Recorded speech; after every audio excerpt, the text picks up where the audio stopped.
Gentlemen, may I have your attention, please? The show starts in 10, 9, 8, 7, 6, 5, 4, 3, 2, 1. Go. The following is a world-class Bullshitters exclusive. Attention all wrestling fans, get ready for the ultimate fan experience at the WCBS WrestleMania Fan Meetup in Los Angeles, California from March 30th through April 2nd. This event will bring together the biggest event in wrestling and your favorite podcast, as well as diehard fans from all over the world.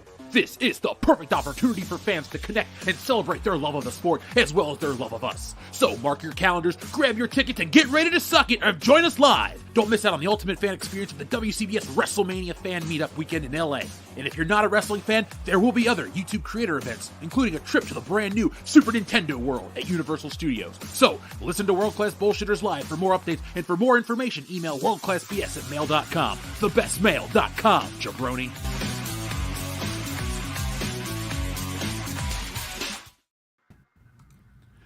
Welcome to World Class Bullshitters, the epitome of pop culture. I'm your host, Jeff Hicks, and with me tonight is the one, the only, Dion Green.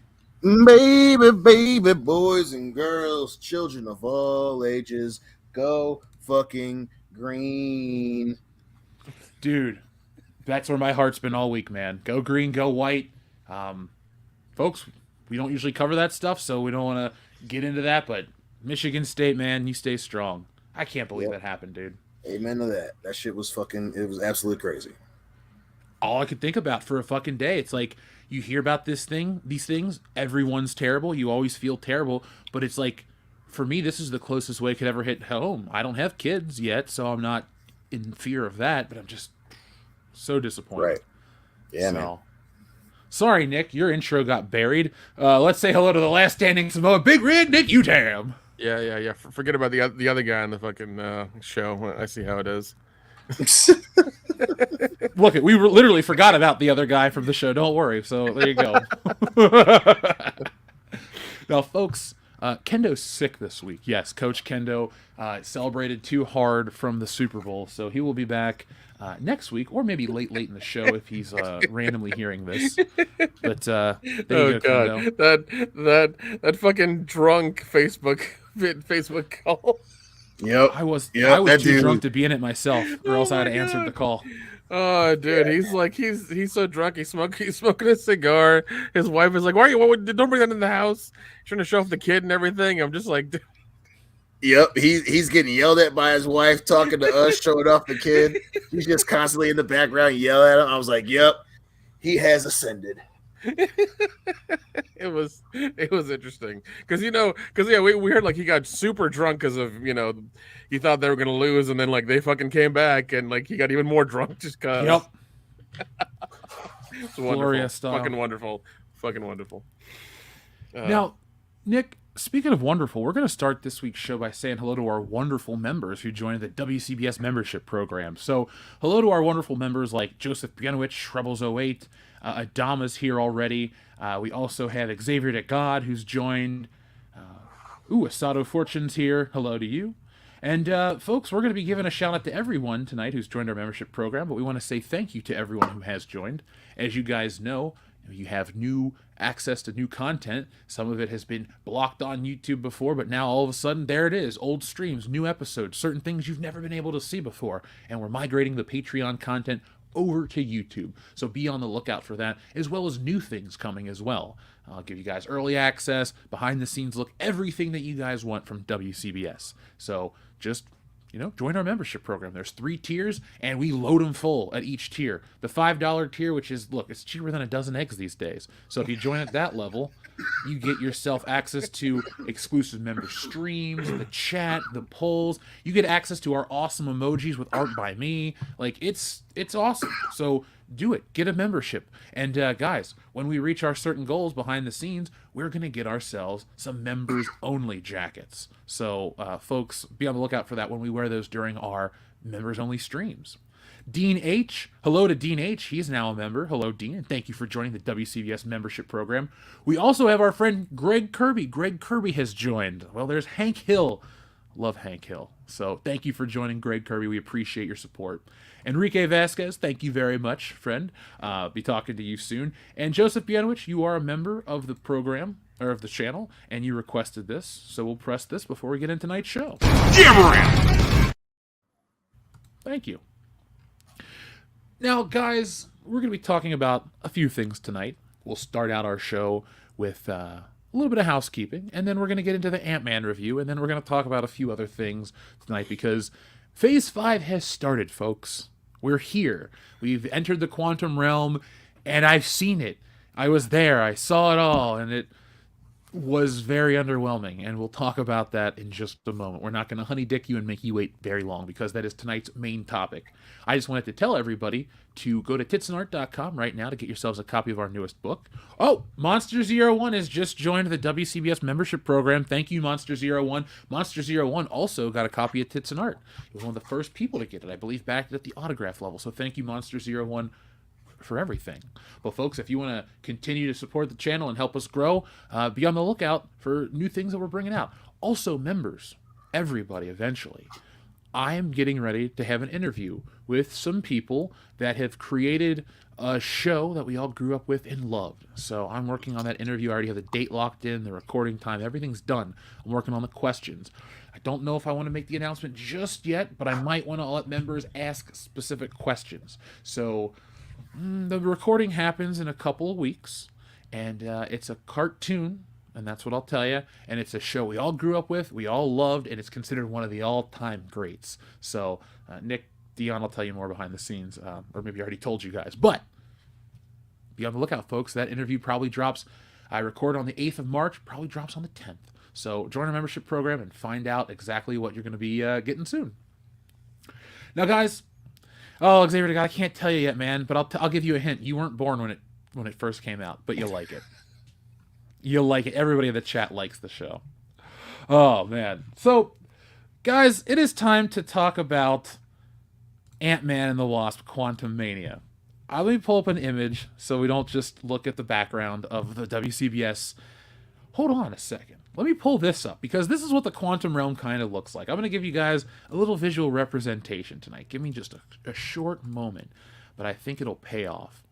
Now, Nick, Dion, we've all talked about loving the first Ant-Man. I don't mean just liking it. That's across the board. This channel, we rank the first Ant-Man top 10, correct? Yeah, no, it's definitely in the top 10 because of it being so funny and so good, and Paul Rudd. So most likable man ever. Yeah, Yep. yeah. So we rank it. Yeah, I think it's all in our top 10. Some in top 5s, but that's here nor there. Yes. Now, the reason I ask you about that, though, it is important, though, because Ant-Man and the Wasp: Quantumania, I had to take a nice look inside myself and think about where I would rank this film. And I'm going to give you guys an official ranking after we talk about the film. So, I just got out of Ant-Man and the Wasp: Quantumania, and it was the most inconsequential, nothing burger of a film. And I mean that in the nicest way possible, because what I spent 2 hours and 5 minutes watching it amounted to nothing. The setup for this movie was very thin. They're at a family dinner. They realize that the daughter of Ant-Man is fucking around with the quantum realm. She's trying to make a radio that goes back and forth. Michelle Pfeiffer wants her to shut it down, so she hits the machine. And then they all get sucked into the machine and the movie starts. Like, that's it. It's like that simple. It's like a cartoon. Wait, I love how that's the MacGuffin for a lot of shit. It's like, I'm gonna bang on the machine, and then something bad happens. Oh my god. Like, that reminds me of Honey, I Shrunk the Kids. That's what the fuck that reminds me of. You wish this was as good as Honey, I Shrunk the Kids, but it does have giant ants, just like Honey, I Shrunk the Kids. So they get sucked into the quantum realm and they get separated. So who are they? There are 5 people that get sucked into the quantum realm. We'll call them Gold Team and Blue Team. If you're an X-Men fan, you know what I'm talking about. Blue Team is Ant-Man, Scott Lang, and his daughter Cassie. Gold Team is Hope, Janet, and Scott, and Hank Pym. So the Pym family, the Van Dyne, the Pyms, whatever. The original Ant-Man, Wasp, and daughter. And so Ant-Man and his daughter run into a group of mutant rebel people in the quantum realm. Now, I was confused because the quantum realm is supposed to be this, like, you shrink and you continue to shrink. So I don't know where they actually go, but that's neither here nor there. So Ant-Man and his daughter run into these space... It's very Mad Max. It's like a dystopian world down there. And they run into the mutant people. It seems like they're using quantum ubiquitously for a lot of like scientific shit. They're just using quantum because it makes them sound smart, kind of thing.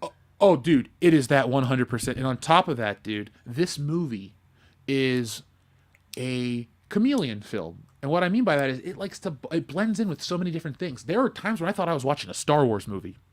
This movie actually steals the climax from The Rise of Skywalker. Like, you know how they have templates? I swear they pulled plates from The Rise of Skywalker for the climax of this film. I mean, they may have some of the same spaceships in the ending. It was like flipped the camera and it was the same shot. Yeah, I mean, honestly, I think they were probably trying to make this one as cheap as possible because it's the beginning of the new phase. So they could have done that as well. They could have just pulled out templates, made things cheap, and just been like, all right, here we go. Well, plus, Disney with them, technically, they're not stealing it. We're just using our same shit. Yep. My just thoughts exactly. Walking across the office, getting some other things. Yep. Hey, John, can you send me the files from The Rise of Skywalker? I need to put them in Ant-Man real quick. No, I got you, Dave. Yep, let me send real quick. Hold on, I might have to send you a couple emails because the file's too big. Oh, thanks. Just link me to the Dropbox, dude. I'll download it off the server myself. Put it on the main server, bro. Put it on the main server, right? Put it in a fold. put it in the folder. The one we always use for all of our stuff. Yeah, man, I got my one-on-one with Kathleen this afternoon too, so we gotta get this shit figured out. Put it in the definitely finished. Holy shit, it's finally done folder. Okay, put in that folder. All right. Oh, that's where Ant-Man and the Wasp: Quantumania live. Like, holy shit, it's done. I don't know how long it took to make this movie. Maybe 3 weeks. I don't know. That's the name of the folder right there. That's the name of the entire folder. Maybe 3 weeks. I don't know. Maybe 3 weeks. Deadline to D-Day. That's the fucking... Oh, my God. So, while Ant-Man and his daughter are dealing with the space mutants, Hank, Janet, and Hope they get taken to basically a dinner. Like, they get taken to this bar, and they go in, and they drink this drink. And what happens in this movie is when you drink this goo, I think they just call it the goo, it's like a universal translator, because they walk into the quantum realm and everyone's speaking an alien gibberish language. They all drink this shit and then they all speak English and they understand and they speak the other language themselves. It's convenient. It's not dumb. It's kind of clever. It's funny the way it actually happens. It's like the fish in what the fuck? The fish they put in somebody's ear in that fucking book. I forget the goddamn name of it. I mean, they put an earworm in him in Star Trek too. Poor fucking Chekhov, dude. Well, no, the 42 and towels and shit like that. I forget. Hey, Chekhov lives. The other captain, what's his name? Captain Francis. His black ass don't make it. Oh, that poor dude. Thank you, chat. Thank you. Yeah. I went blank on that, but yeah, that's what it sounds like. But it's a fucking drink, so. Yeah. So you meet the blue team of the Pym, Van Dyne, and everybody else. They run into Bill Murray at this bar, and Bill Murray is this old freedom fighter, and he and Michelle Pfeiffer used to bang. That's the joke. Wait, in the quantum realm when they're really tiny? Yes, they were fucking in the quantum realm, and the whole joke is they're trying to cuck out Hank Pym the whole time, like, oh yeah, I used to fuck your wife, and Bill Murray kept like looking over and winking, and Michelle Pfeiffer's like, whatever, don't talk about it, and Michael Douglas is just like, it's just like a dumb fucking pointless scene, but they do rectify it. It's so dumb. That's so fucking dumb. Oh yeah, when your wife was the size of a cork particle, yeah, we were fucking. Well, it's funny though. They give him his like return because she's like, "I'm sorry, I was gone for 35 years. I had needs." He's like, "Oh, I had needs too. Her name was something. We went out a couple times. It didn't work out or something." Like he like dropped it on her right away. So kind of, it was a whatever scene. It was stupid. It wasn't funny. But anyway, long story short. I mean, that makes me sad because it sounds like Bill Murray was fucking wasted almost. He was.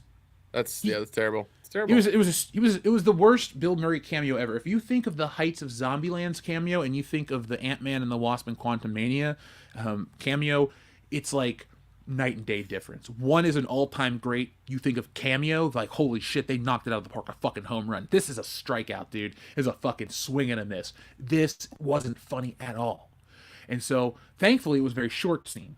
Bill Murray wants to turn in the Van Dyne Pym family to him. Who is him? Who is he? Kang the Conqueror. He's the shadow villain. So for the first hour, he's talked about in name only.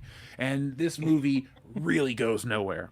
So for the next however many minutes, Hank and that team are on a spaceship as Janet gives exposition.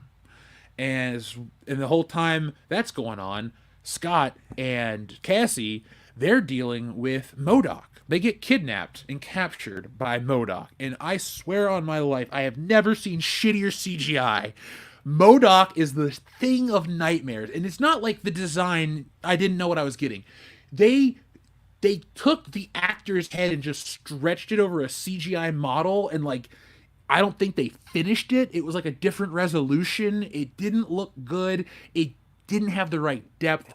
It was like just taking a picture and stretching it in Photoshop and fucking with the perspective. Like, it didn't work at all. And they kept showing his face constantly. He wore like a war mask and it was okay looking. But then he would pop it off and he looked hideous. It was like a testicle. It was fucking gross, dude. By the way, according to Google, Ant-Man is 2 hours and 5 minutes. So I would like a refund of my life, please. That was dumb. But moving on. So Scott Lang and Cassie being kidnapped. Kang's like, look, I need you, or else I'll kill your daughter. So basically, Kang needs Ant-Man to go subatomic in the quantum realm. I guess it can go even smaller now, to repair the ship core that Janet had destroyed. Because Kang's ship is controlled neurologically. They call it like neurokinetic or something like that. And so, sure, okay. In the past, during a flashback, they show how Kang had crashed his ship in the quantum realm, and Janet was stuck there, and they form a friendship, and she helped him rebuild the core of the ship. It took them however many years to do it, but they did it. And so as she goes to put the core in the ship, she sees the connection to his mind, and it tells her what a bastard he is, how he's conquered the universe and the timelines and all the murders, how he's killed trillions of people. And so she shrinks down in the quantum realm. I didn't realize how dumb this is when I was watching it. She shrinks down, turns into the Wasp, and like breaks the core by putting those little discs that make things go big and small. She puts that on there and like destroys this core. And so basically it starts a huge war because Kang is now powerful because of her help, and it ravages the quantum realm and turns it into a Mad Max scenario where he's, a Morton Joe or some shit, and everyone else is trying to rise up and fight. And visually, this looks like Star Wars. Folks, if you think I'm jumping around, this movie jumps around. Kang's empire, he has stormtroopers. You talk about stealing templates. $5. They took the template from Episode 2 Attack of the Clones, because the shots they show of Kang's army are literally ripped from the ending of Episode 2, and you see all the clones line up and the ships come down, and it's really fucking cool looking. Yeah. They copied that. 1-to-1. These characters are just as stupid as stormtroopers. They have these weird, distorted voices. They get stabbed. They get blown up. They're like just a dime a dozen, man. There's no stakes in this movie at all. And so they all sound like they're from New Zealand. Gotcha. The one alien does. They ripped off the fucking Korg voice. It's not Taika Waititi, but it's the same shit. Oh, so Ant-Man is forced to help Kang, and he does. So he goes subatomic into a probability storm. And so what happens in a probability storm, Nick? Would you like to tell me what a probability storm is off the top of your head? I don't know what it is, but I want you to tell me, because I'm sitting on pins and needles now, Jeff. Okay, so a probability storm isn't actually like a storm. What it is it's when you replicate, because you become all these different possible scenarios all at once. So Ant-Man's standing there, and he multiplies into two. Was it like how the mitochondria and shit split like we learned in grade school? He just kind of becomes two. And then I thought they were going to do something brilliant. I thought they were going to pull an Army of Darkness, where it was going to be good Ant-Man versus evil Ant-Man, maybe some slapstick comedy, maybe something iconic and classic, right? No, he just multiplies again, and they become like a billion different Ant-Men. And they all try to run at this core, and they keep like being disintegrated. Their arms rip off. They turn into threads and disappear. And then they decide that they're gonna work together. So they form like an ant chain. So all these little Ant-Men become like ants, and they help Ant-Man get up to the core. And he goes to throw his little disc on it to make it expand, and it doesn't work, and it blows him back. And then all of a sudden, the Wasp shows up to save him, and they fly up to the core together, and they repair it and go back to the normal size in the quantum realm. Wow, there are like 4 different levels of shrinking at the quantum realm, but I digress. So Kang appears. Kang wants to kill them, take the core, and kill the daughter, but they're not going to allow that. So anyway, Kang takes the daughter anyway and takes Janet.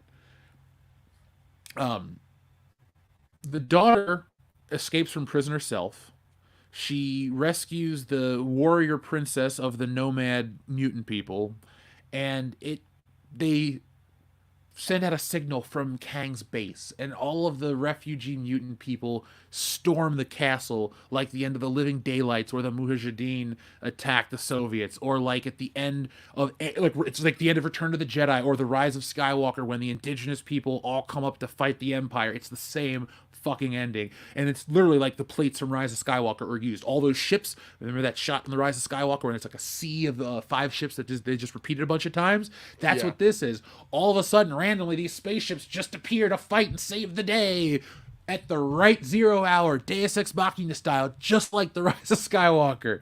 And so you have that go down. Meanwhile, Ant-Man's trying to fight Kang and save the quantum realm and all this shit. And so he beats Kang by... Oh, no, hold on. I'll tell you who beats Kang. The original Ant-Man beats Kang. What happens is Hank Pym shows up.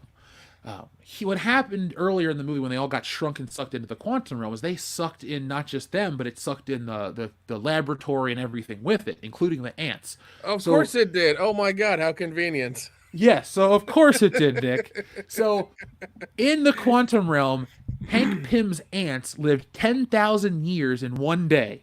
And so they became hyper advanced. They became a technocratic society. And then all of a sudden, this is the part of the movie that was weird. All of a sudden he talks about socialism, and he goes, and they're socialists, and maybe we should, and like every character in the movie just stops and looks at him, and he goes, anyway, these are my ants. And like, it was this weird, like, left turn into that, and I'm like, what just happened? It wasn't even funny.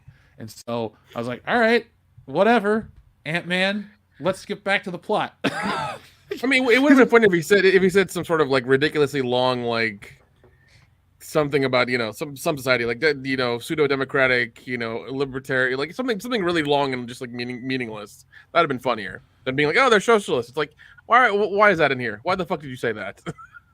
Yeah, that was I was just like, all right, thanks, movie. That'd be like you give me a recipe to bake a cake right in the middle of Die Hard. Thanks for the cake, but what the fuck? So where are we at? Oh yeah, we're near the climax. Thankfully, I'm able to get through this movie in 1/10 of the time it took me to watch the fucking thing. So the climax happens. They fight. Hank, Cassie, and everyone else get sent back to the original realm, and Scott stops Kang. And so they have this big battle, and Kang is about to run and jump through the portal, but the Wasp comes and saves the day at the 0 hour, and Kang gets sucked into the power core and dies, essentially. And so you see that Hank and Scott, Paul Rudd and Evangeline Lilly are stuck in the quantum realm, and they think like, oh, they're going to start this new society or whatever. They look at the domain that they helped capture. And then all of a sudden the daughter just comes and saves them, and everything's fine. Like, there's no stakes. There was no nothing. You're never on the edge of your seat like, oh man, did Paul Rudd die here? No, Ant-Man's going to come back. It's it is what it is. Yeah, everybody loves Paul Rudd. If they kill him, they're gonna have a serious problem. So that's not gonna happen. So yeah.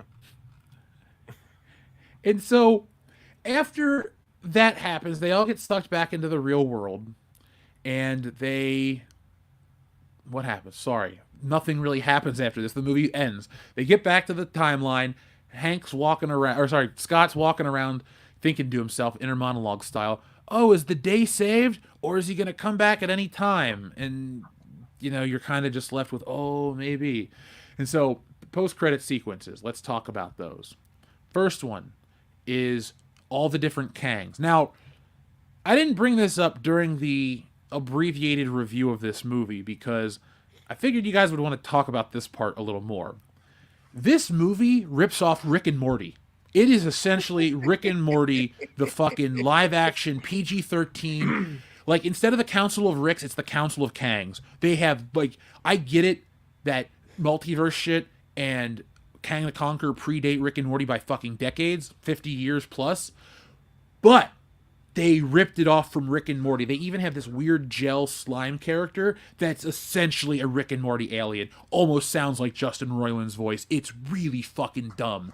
Like, this movie, it's Star Wars, it's Rick and Morty. It's never its own thing. Like, people compare it to Spy Kids because this movie is shot with actors on a green screen and they didn't really do much to make them blend in. They cut corners. I told you guys this off air. They shoot a lot of this movie with Paul Rudd in front of a black background. Like, it's that sparse. You can tell that this movie did not have the budget of other Marvel movies. Or let me rephrase that. You can tell that this movie cost a lot of money but wasn't planned out properly because it wasn't finished. The ants, they were not finished. The animation was not rendered properly. When all the army of ants appear, they're like jittery. They're 12 frames a second while everything else is 24 frames a second. MODOK doesn't match. These things just don't match. Like, I could understand, an older movie like Van Helsing where the CGI sucks across the board. Oh, yeah. Frankenstein looks bad, the Wolfman looks bad, they all suck. This one, it's like, some parts are photorealistic and good. Some parts are shitty and unfinished, but they're all in this product, and it's so jarring and disparate. And I've never sat through a movie with a $200 million budget and thought to myself, how did this cost so much? Like, this is Marvel. This is supposed to be the biggest movie of the quarter. This is our first superhero movie of the year. If this is what we're getting ready for this year, god damn, people, lower your expectations. Pretty much make your expectations flatlined like this movie. This thing has no pulse. My theater, it was a little early to judge my screening because I went and saw it at 3 o'clock on a Thursday in Los Angeles, so it's a little different than seeing it at 7 o'clock in the Midwest when people are off work.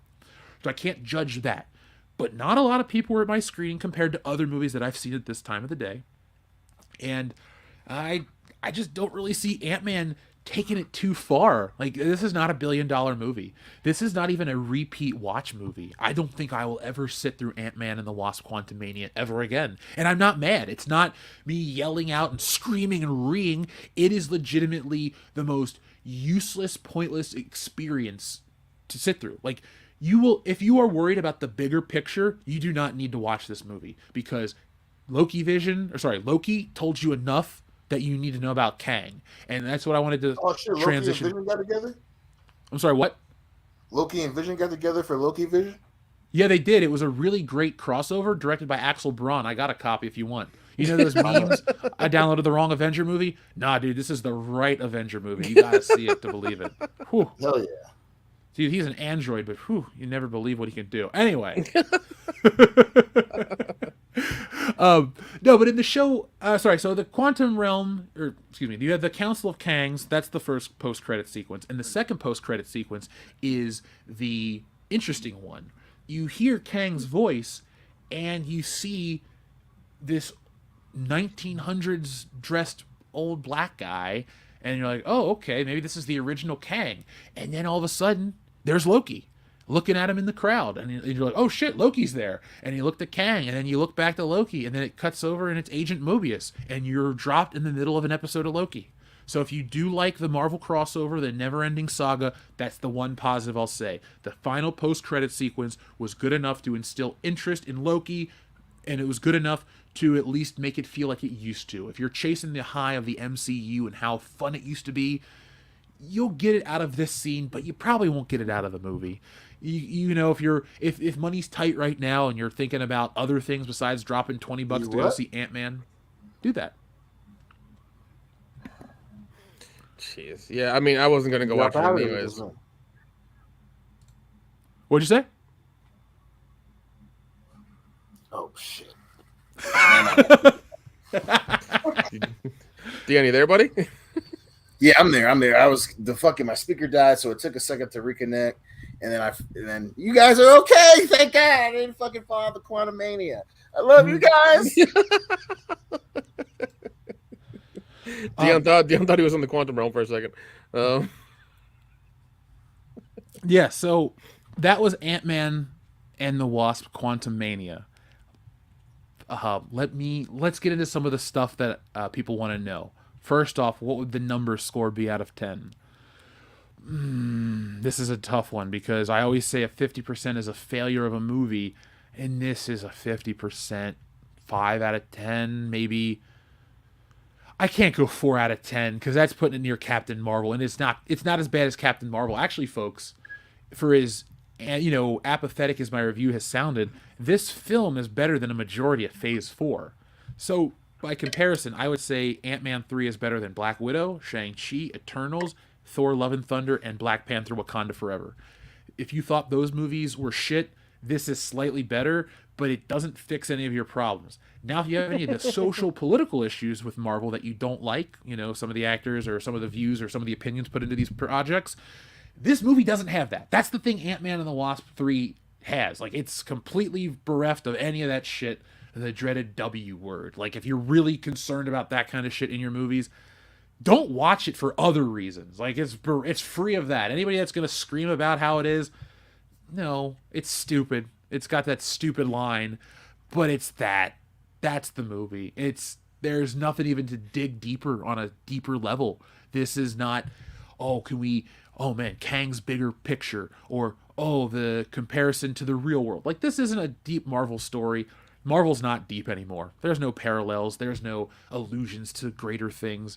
It is what it is, and it's a boring 5 out of 10. Don't watch it if you don't want to feed the beast type of thing. I paid 50 cents to watch it with my Regal Pass, so that's it for me. Now, yeah. You guys got any questions for me about it? No, I'm just gonna wait till I go see it. Yeah, man. I mean, it just seems like it's supposed to be the kickoff to Phase 5, which is fine, I guess. I don't know. It's just kind of sad that the reminder of, Marvel still doesn't have the first quarter of the year part figured out. If anything, and apparently Kevin Feige recently came out and said, yeah, we're doing too much shit right now. That's a direct quote. He said too much shit. But this is kind of I guess a symptom of the problem for Marvel right now. Don't get me wrong. I'm still gonna. To be honest, it sounds like I enjoy it because this is where Marvel wanted to be.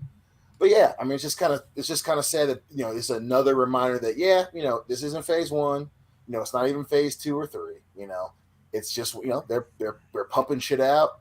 It's quantity over quality right now, and hey, that's just kind of a pain in the ass. But you're like, it's still a movie, has a beginning, a middle, and an end. Fuck it. I like that. Yeah, I mean, well, that's how I always grade him too. Was like, hey, you got a beginning, a middle, and end. You're a 5 out of 10. Like, you get half of the job done, and hey, it's still a failing grade by school standards, but hey, it's a 50%. Good job, kiddo. It's so weird to see that Paul Rudd is a superhero because it's Paul Rudd that makes this movie get that 5 out of 10 because Paul Rudd's great. Like, performance-wise, I'll be honest, everybody does a good job. There's no bad acting. Evangeline Lilly's good. Michael Douglas is great. Michelle Pfeiffer's great. Paul Rudd's Paul Rudd, which is greater than great. The kid's great. Like, everyone's fine. There's no bad characters. There's no real like MODOK's annoying as piss, and he's ugly to look at. So, like the humor. Okay, fair enough. The real villain of this movie is the writing, dude. Like, the daughter of Ant-Man's like, yo, don't be a dick. Literally, her line is to MODOK, don't be a dick, after she beats him up. And so he, like, throws himself into battle. He's like, I won't be a dick! And then, like, gets blown up and dies. It's, like, so... What the fuck? That's kind of funny. Like, you know, if you take Marvel for where it's at right now, it's like, that's, you know... that sounds like something Batista's character in fucking Guardians of the Galaxy 3 would say. I won't be a dick, and then just jumps into fucking battle. It sounds like something. Yeah, man. But they just, you know, it's the equivalent of what's his name in She-Hulk. Like, you guys know you would own me. Like that's just it's a very face value joke. Again, you know, that's just, you know, Marvel's like, we just want to be in everyone's living rooms. So let's come up with the most safe. Kind of like it counts as a joke in the movie, but we're gonna go the safe route. I won't be and then boom. Like the kids like that type of humor. It's like an AI writing a joke in a movie, which, you know, it's kind of funny, and that made me laugh. I'm like, okay, Marvel, like giggle, bitch. No, I got it. I got that joke. I want you to watch it and tell me what you think when you hear it in person. I'll let you. You know, we'll talk then, man. For sure. No, for sure. If anything, this makes me more excited to see it, even though I have ulterior motives due to my lifestyle and online show that I'm a part of. But they count. That sounds more nefarious than it should. Yeah, it does. It sounds terrible. You made me sound no. Drug lord or dealer. It doesn't sound that bad, guys. At least I'm a lord. Yeah, those are my two side pieces being dramatic again. Oh man, I need some drama after the flat movie I just watched. If this is what Marvel, if this is their new standard, man, is that disappointing. Because you would expect them to always be finding new ways to be engaging or entertaining. Like, even if you couldn't afford to make the most expensive Marvel movie visually, tell a good one. These scripts, the writers cost a fraction of what it costs to light the digital world. So just get a good writer. And here's something controversial. Get some of these guys that wrote the comic books. Some of those guys could give some great ideas. You don't need to use them one-to-one. Get some more finishers, get some polishers, you know, on those scripts. But get some good ideas out there. You guys are really pulling from the weeds. Well, nothing good. That, and I think it's also Disney's detriment that you have these comic properties and they're all given to Disney, which like the highest rating they'll go to is a PG-13. Like I think that's also a detriment to them. It's like they won't go tonally darker because of, you know, the company that they're in, the company that they are. And I hope that DC kind of embraces the, you know, the adult stuff and the R and things like that and goes towards that tone a little bit more. Yeah. But that's where Disney's losing now, is that everybody who started in 2008 with these movies has gotten older and has been like, well, it's the same, like, you know, brightly colored kid shit we had in 2008. We need more. We need something different. We need, you know, a little bit more depth and nuance than what we're getting with this stuff now. Yeah. Well, you know, Disney is what Joel Schumacher wanted to. That's what he wanted Batman and Robin to be. Like that's where Marvel is right now. Like, hey guys, calm down. It's a comic book movie. You know, it's very, which again, you know, it's because they are owned by Disney. You know, Disney's just not, and it sucks. You know, outside of actually losing a lot of money, you know, especially sadly since Avatar fucking 2 is making a bunch of money. You know, they don't have any incentive to do that. You know, I think I think Kevin Feige coming out and saying what he said this week, it definitely adds a little bit of salt to the entire dish. You know, it's going to be interesting. It's going to be interesting to see what happens if Ant-Man doesn't do really well. But yeah, man, like they're just doing this generic. Like they have the Marvel proper, and it's going to be generic as shit going forward. Like here's Phase 5. We might tickle you with some adult themes, but we're not going to actually go through on them, because we want this shit to go on Disney Plus and blah blah blah blah. It's like these things are movie in name only. It's like Love and Thunder. Like it was if a AI wrote a Marvel movie. And you have this many famous people in it, and they make these cameos, and they're funny cameos. They don't introduce interesting characters. Like it makes you giggle, and then we have the climactic scene, and then boom, we have a fucking end of credits trailer for the next thing, and it's just they got the formula down. Disney is the Nick Saban of movies right now, and they just fucking plug shit in, and it works, and on to the next thing. Outside of when, for them, She-Hulk was a gamble. They're not gonna fucking go crazy with Marvel proper, And yeah. Well, also this is one of the. This is, I think, their second movie releasing in China as well. So this will release in China along with the U.S. release, which was, today. So, hey, and again, that's a corporate thing to do. Is hey, we were on to release it in China. We still want to, we want to check the boxes in the U.S. We'll make the bad guy black dude, and then we turn him blue, and then China will be okay with that. Oh, so the way they do that, Kang being blue, it's like a weird helmet thing he wears, and like he wears it for about 5 seconds and then takes it off because we couldn't, tell the actor with it on. I'm being facetious. I wish he'd have kept it on because with the blue face, he looks just like the comic book. I mean, right? I don't care. I didn't know that Kang the Conqueror wasn't a blue guy. When I think of Kang the Conqueror, I think of the old Jack Kirby image from the first Avengers cover. Not the first Avengers cover, but the first appearance of Kang, I believe, is on an Avengers cover. I think back to that classic Marvel shit, and I don't really know what he looks like under there.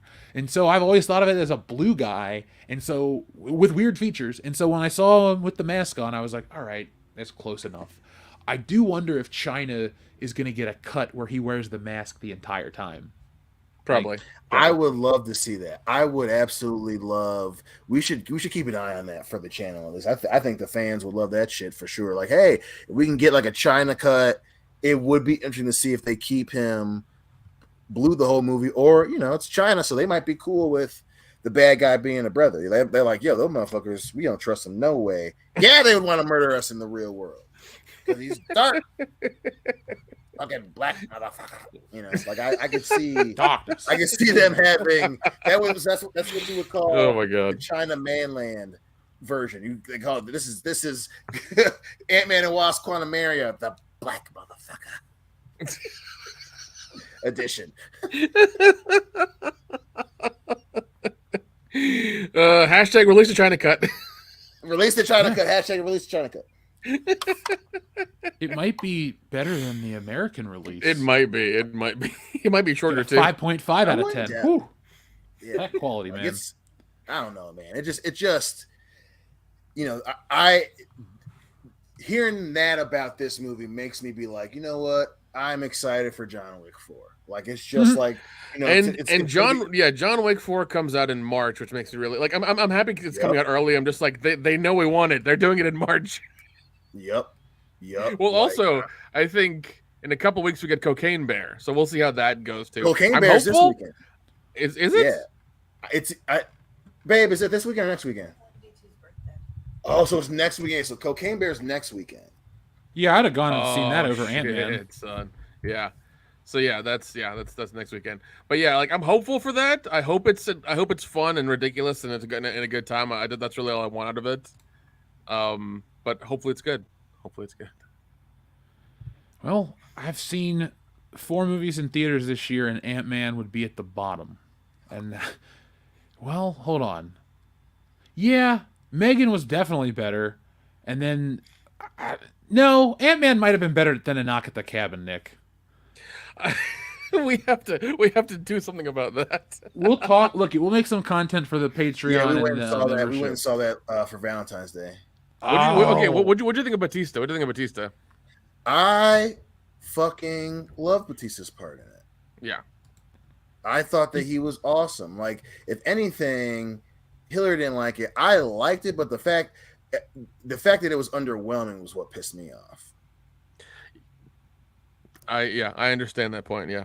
Yep. Like he could have went in way more interesting ways, and it was like if you ever want an example of what like if you think back to like damn he was the hottest thing since toasted bread, you know what happened to M. Night Shyamalan.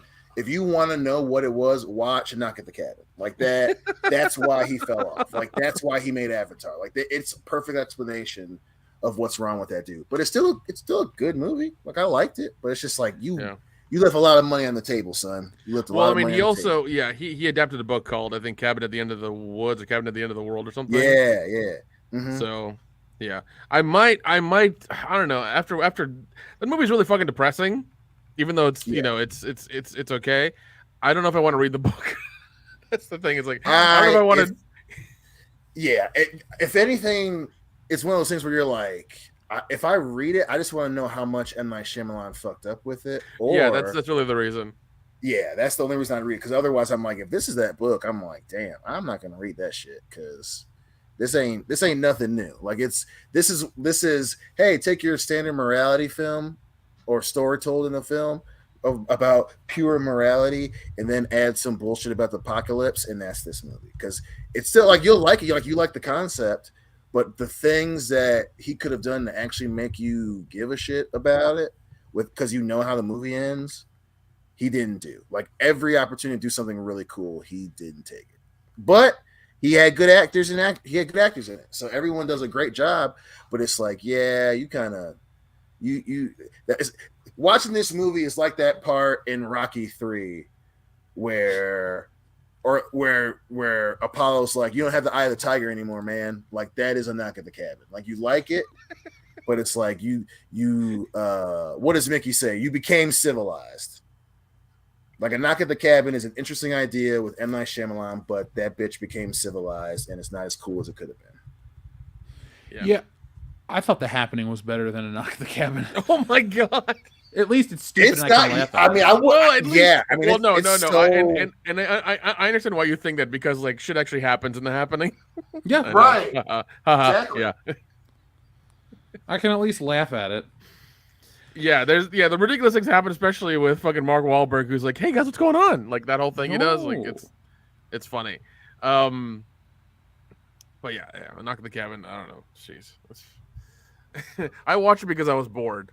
That's really why. And I was like, well, shit. Yeah, man. I was bored watching it. I was like, child Asian girl. That has to be a good movie. And then I watched it. I was like, I mean, could have been better. I mean, she does an amazing job too. I was really she's awesome. Her. Holy shit, man. I love all the actors do. I just, I feel, it just sucks. I feel like he wasted a championship roster. Like he had some people that could have done some awesome stuff in it, and they did really well. But like every way you think the movie's going to go, it goes. Like it's not. Well, I mean, no chances. Yeah, his last real good one was Split. Like Split was fucking amazing. Yeah. You didn't like Old? Oh, sorry. Old, no. You're right. You got me. Old was really good. Old was actually quite good. But it seems like it's always the other one because he did Split and then he did Glass, and Glass had so much fucking potential, and as you said, a lot of things left on the table. Mm-hmm. And then he did Old. Old was really good because it was just like it was extremely different in everything that he had done with it. And then you have in A Knock at the Cabin. I think every other one now is going to be his good one. Yeah, that's going to be his thing. Is up. The last one was good. This one's going to be fucking a disappointment. Oh, last one's a disappointment. The shit's going to be good, bitch. Let's go see that M. Night Shyamalan joint. Yeah. God, I just wish I wouldn't have seen that movie. We'll make content because I want to talk about some of the elements, some of the. What was it trying to say? That like their love was so pure, or that pure love needs to be destroyed to save humanity? There was a lot going on in that. No, there was. I don't think Shyamalan knew what he was trying to say. There's a lot. Well, I think he did. This is not the first time that he's dabbled with religious elements. Because he did Devil. And I really, really like Devil. He did Devil, and he also did Signs. Because remember, Mel Gibson was a priest who then had to see his wife die, and there was a whole thing with that about him believing in God and stuff. So that was that element as well. And then like he tickles it with The Village, where he fucking where they saw that the world was so bad and unholy or whatever, and then that's what made them go into the woods, and then they leave these monsters alone. Like that's a M. Night Shyamalan thing, and I think it's if anything, Knock at the Cabin is proof that this dude is religious, and he wants to work that shit into whatever the fuck it is that he believes. That's a huge inspiration for him, which is fine. But he just fumbles the bag. Like he knows what he wants it to be. He knows how he sees himself, and then that motherfucker fumbles at the finish line every time.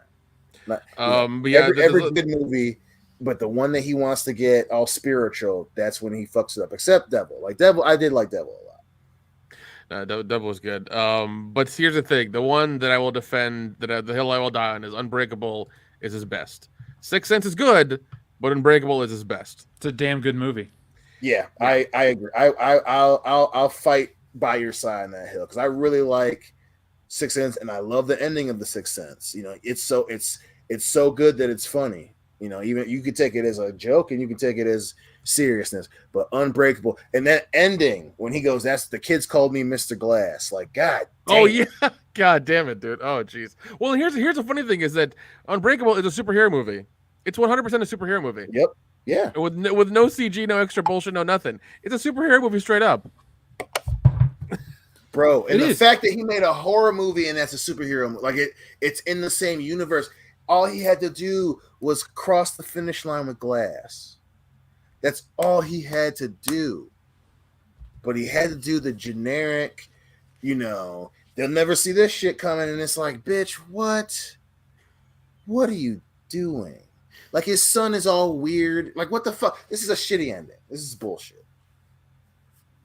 Dude, that's all he had to do. I can't believe he dropped Well, yeah, and so somebody's mentioned something called a movie called The Visit. The Visit was really fucking creepy. Holy shit. Oh yeah. I remember seeing the commercials for that, and I was like, I'm creeped the fuck out by the commercial. I remember watching it, and I was like, God damn, dude, this is crazy. That was the one where Dan and I went and saw it, and we looked over at each other and like, oh shit, I didn't see that one coming. Like Yeah, literally, I was just like, I remember that.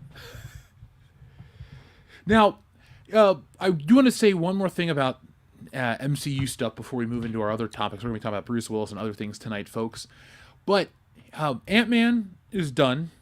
Next up is Guardians in May, and then the Marvels in July, and that's it for this year. Holy shit, we have 2 more? Fuck, they're doing 3 this year? Yep, and 3 next year. Oh, God damn it. I guess you're not really slowing down then, are you, Kevin Feige? What were you saying, Dion? So we don't have a late fall Marvel movie this year? No, we do not. So Really? next year we have a May, a July, and a September film. But this year it's February, May, and July. Damn. That's going to be very interesting. That's going to be very interesting. It is. Now, I'm going to guess that the biggest hit of the MCU this year is Guardians 3. And then I'm going to guess that the Marvels does not deliver. I will stand by that. Yeah, no shit. Not because of my opinions of Brie Larson. Miss Marvel was a show that did not move Disney Plus subscriptions. We have numbers from people like WDW Pro and Valiant Renegade. Captain Marvel is a non-successful superhero. Yes, the movie made this money, but like that character is stagnant everywhere. They wrote her out of certain books. They punch her out of movies. And then WandaVision was successful enough at the beginning of the pandemic to get people hooked, or at the end of it, or whatever you want to say. But like that character didn't catch on in that part of the world. Man, that's like trying to sell you. I was going to say Alfred and Commissioner Gordon, but that would be a much better movie. Yeah, it would be. I would fucking watch that movie in a heartbeat. Yeah, I would. Dude, Alfred's was badass. good. Fucking... All right, if we're doing an Alfred Commissioner Gordon movie, who's your cast? And you can cross over. You could have Jeffrey Wright, you bitch. and Michael King. Yeah. Ooh. Watch your language. This is a kid show, son. I feel like I'm sorry, I'm, Mighty Mouse. Sorry, Mighty House of Mouse. I'm partial to Commissioner Gordon in the new Batman. I do love Jeffrey Wright a lot. He is fucking talented. But you said we could keep Kane and what's his nuts from the Batman, right? Yeah, if you want to, you can cross them over. Do whatever you want. Ooh, ooh, that's a good one. Okay, I think I keep Oldman as Gordon. But Ooh, how shit. young are Alfred and Gordon in this movie? Yeah, Old enough. Are we talking like year one Batman kind of shit or what? Batman's around. It's more of like they're both established. So it's old Commissioner Gordon and old Alfred, and Batman's in his prime. Okay, all right, that's fair. I See, do like I'm Oldman gonna, though. I'm gonna, Oldman's another fucking favorite. Oldman's another goddamn yeah, favorite though. yeah. I think, yeah, Oldman is like, I feel like we've given Oldman, like, he's got Unk level stuff. Like, Oldman's on the same level of Denzel Washington. Like, yeah, you can say fucked up stuff in real life, but we all love watching you do what you do for a living, and we're gonna be okay with that. And he was awesome. I mean, he's arguably the best part of the Nolan Batman. So yeah, I agree. Keep Nolan. Not Nolan. Oldman. Oldman. Yeah, I say keep. I would Oldman. actually just want to watch Gary Oldman and Michael Caine team up in some kind of action movie where they both speak with their British accents and they cuss the whole time. I would love that movie. It's that shitty Al Pacino, Robert De Niro, Righteous Kill movie, but what we all wanted. But it just didn't work. Yeah, it's the version of that worked. I'd watch that shit. I think do that with this movie. Have that be your movie where it's like the Good Thing that came out of Original Sin, where it's like a man on the wall type shit, where it's like, yo, he's been Batman, he's always been Batman, but like behind the scenes, like people that fuck with him, like we murder him. Like that would be like a really cool like Alfred Commissioner Gordon movie where it's like, yeah, like he is Batman, he saved the universe and shit, but like when people ask like, hey man, like why don't these people like come back and come after him if they're alive, is because Commissioner Gordon and I actually secretly murder them hitman style, and we find their weaknesses and then we fucking kill them, and Bruce never has known about it, and it's just the two of us, and I abuse my power as commissioner of the police, and I abuse my power that I work for the richest man on the planet, and we murder. Oh my god, dude, that would no. That's a fucking show. But okay, what about Oldman and Jeremy Irons though? Oh, I forgot Jeremy Irons played Alfred. Yeah. Yes. Because here's okay. The reason I liked Irons in the Ben Affleck Batman is because like you saw him like repair things. He was on the computer. He was doing like a little bit more stuff. And he seems a little bit more capable than Caine did. I do love Michael Caine. Fucking love that guy to death. He's a good actor. But like Irons and Batman seem a little more capable, a little more up on stuff. So yeah. I think Irons and Oldman, like they could fuck some shit up real easy. Yeah, dude, that would be. Yeah, that's man. Like, yeah, Michael Caine as Alfred's dope, but I could listen to Jeremy Irons read a Chinese menu. Like I'd just be like, yeah, I don't know what how you do it, but yeah, man, I get like, yeah, say General Sal's, and I'm ready to go to fucking war for Jeremy Irons. You're turgid for Jeremy Irons? Yeah, buddy.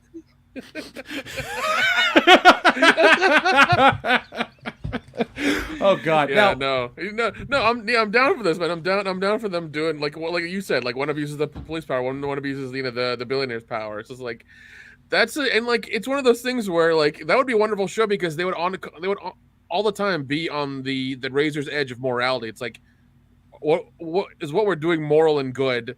Is the outcome are the consequences worth the outcome kind of thing? You know, that kind of right.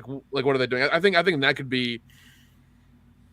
In all honesty, that would be a good show because then Batman would find out that all these people are dying, and he's like, "Who's killing them? Like, who behind my back is killing them?" Right. Like you have to have that meeting in the road where he finds out about it. Like you have to, and then you have to figure that part out. But yeah, and you have some sort of like bigger syndicate or bigger enemy or whatever happens as well that has to figure this out. Like all these people are dying for some reason, or they're disappearing, quote unquote. Like something's happening to them. I think that'd be a wonderful show. I think that'd be a great idea. Yeah, dude. Now that'd be perfect for a show because you could really explore that, like you said, that sense of morality piece, Yeah, and Batman would be the payoff. Is how do you do that when Batman finds out? That'd be an epic fucking payoff, Mm-hmm. Yeah, no, that'd be great. And yeah, you could have Batman show up every 2 or 3 episodes, just whatever, and not have him in everything, and it would work out. Yeah, dude. Yeah, and that's fucking Dirk. That's a great 3 strikes, 3-strike law in Gotham, 3 outs from Arkham and the Commission. Fred will come for you. That's not bad. That's not bad. That's a good rule. Like, that's a good rule because it's like you've got 3 strikes against our little Illuminati-esque thing we got going on here. But then 3 times. And even with the 3 strikes, you're dealing with what is considered a strike. Are there hard rules or are they soft rules? Like what is considered a strike? You're dealing with that whole thing as well too. So there's a lot of grayness in this that really fucking works out, and that would make a great episode or a great TV show for sure. Dude. Guys, I want to thank you for saving my night from completely terrible superhero entertainment. This hypothetical show of Gordon and Gordon, attorney at law, or whatever the hell he pitched. I'm there. That's the multiverse I want to live in. No. It's Gordon. It's Gordon and Pennywise kicking fucking ass. Sign me up, dude. I'm there too. Pennyworth. His code name's Pennywise. I fucking love that. They all float down here. God, there you go. They could use that line too in Gotham. Shit! It's all owned by Warner Brothers, so it's one big crossover. There you go. There you go, man. Now, Enders75, thank you for joining our membership program. He had said the best moment was when Captain Marvel got punched out of the movie, and another one of our members said it would be great to be able to see that. Well, guys, guess what? You can.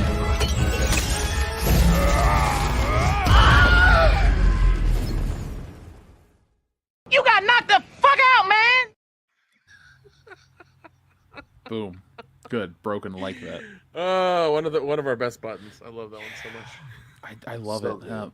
You gotta love the fucking Russo brothers. You do. They made the last great MCU flick. Yeah, dude. And now Infinity they're War. just yo, Netflix, everybody else, fucking pay us, bitch. And they took the fact that they took that shot at Captain Marvel always warms my fucking nether regions. Now, I want us to check in with the audience in just a moment, but folks, we got a lot to cover tonight, so thank you to everybody who sent in your super chats, and thank you to everybody who's joined our new membership program. We appreciate you guys. We're going to talk about Bruce Willis tonight. We're going to talk about a couple other things as well. The Bruce Willis stuff is very sad, and it's Bruce Willis, so we want to, at least cover that. But, Dion, would you like to pick a number between 1 and 69? I would absolutely love to pick a number between 1 and 69. I think the number that I would have to go with, my favorite number, is 69. I don't have friends. I got family. The fucking trailer for that movie, Fast X, looks like shit. Oh my god! When we finally saw it, Hillary goes, "There's 10 of them." I was like, "Yeah." Yeah, that's the unfortunate truth. That's the unfortunate truth you find out. It's like there's fucking 10 of them. There are 10 of those movies that Universal is giving fucking money to. Yep, because them motherfuckers bring in cash. It might not be all the cash in the world, but goddamn it, it's a significant chunk of it. Yeah. I used to love those movies. I saw the first 8 in theaters, and then I missed the 9th one. I still remember the first one is about them stealing goddamn CRT TVs and fucking DVD players. Bro, the first one is Point Break with race cars. You're right. Yes. You're fucking right. And now it's, if there was another sequel of Triple X, like that's what they are now. Yeah, I love love the short black motherfucker with an afro from the second one, who was wearing clothes that apparently belonged to his grandfather. That motherfucker is a technological genius now in these movies. The dude they went to space in the last one actually. Yeah. Say what? I said no. So somebody's asking like, are they in space yet? Yeah, they went to space in the last one. Yeah. They launched a car and a fucking rocket into space with like duct taped like spacesuits. I swear to God that's what happened. Yeah, it was so dumb. It was fucking weird. Oh man, I want to like these movies too. Like, the first thing I thought when I saw this trailer is, God damn, Ludacris is old. Like, yeah. they used to be they used to be criminals from our childhood. Well, no, they used to be criminals, but then like somehow some super secret black ops like operation got a hold of them. And it's like we need your help, and you're the only one who can help us. Kurt Russell. Yeah, it's like these motherfuckers who live in Southern California and just race around all the goddamn time. You need their help. You could find anybody else. No Marines, no black ops people, nothing. No, you need fucking people who can drive cars with nitrous oxide real fast. Okay. This is what the world needs. Okay. Gotcha. It's such a dumb concept. I mean, hey, it's turn off your brain fun. It's if Troll 2 was a big budgeted movie. I don't even know how I got on that tangent. I'd like to. Oh yeah, the family button. Sorry, folks. I just see Vin Diesel and I get triggered. Fucking family. Anyway, Shrubbles away. The word of the day is coom. Hot tub coom machine. How Stella got her coom back. Star Wars: The Last Coom. Yesterday and Lawrence of Coom. Yeah, I had to read that word twice to make sure it was spelled correctly and with not an the M, other not way. an N. Yeah, I was like, "What did you say?" Okay, we're fine now. We're good. Raiders of the Lost Coom. 12 Coom Angry Club. Kids. Yeah, Hunt for Red Tomb. I like that one. Crimson Coom.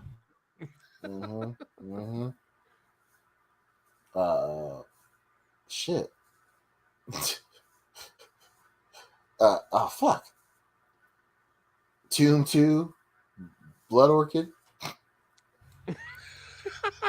that's I think that's Anaconda 2, Anaconda 3, Blood Orchid. Yep. My man. It's a good one.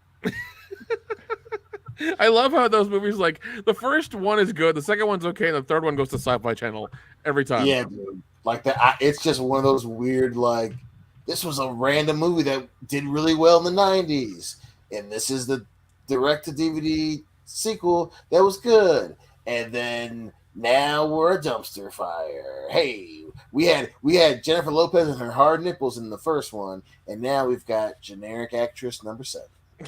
No, we have Hulk Hogan's daughter because she can't wrestle. Shit. That's true. Yeah, she films her fucking music videos in the Midwest. And the son can't drive a car. Boom. Yep. That's in fucking the true. Star-studded city of Hazlet, Michigan. Shrubbles, wait, thank you very much again. He has a super chat for Kendo that says, "How about them Chiefs? I'll take a Joe Rogan slapnut and a Back to the Future Biff, please." Well, we will send your celebratory message to Coach Kendo. He'll be very excited for that. But yeah, like I said, folks, he's a little sick. He is still partying from the Super Bowl, and he couldn't make it here. Oops, I let the cat out of the bag. So here's your slapnut button. Did you see that guy accidentally hit that moose with his car? No. Holy shit. Jamie, pull that video up. It's Mr. Flatnut to you.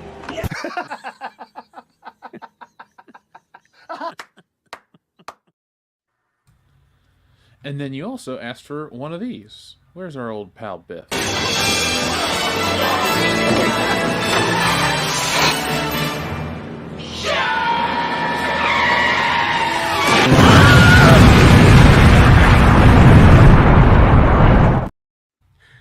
Speaking of Brooke Hogan, she's in 2 shark movies, Two-Headed Shark Attack and Sand Shark.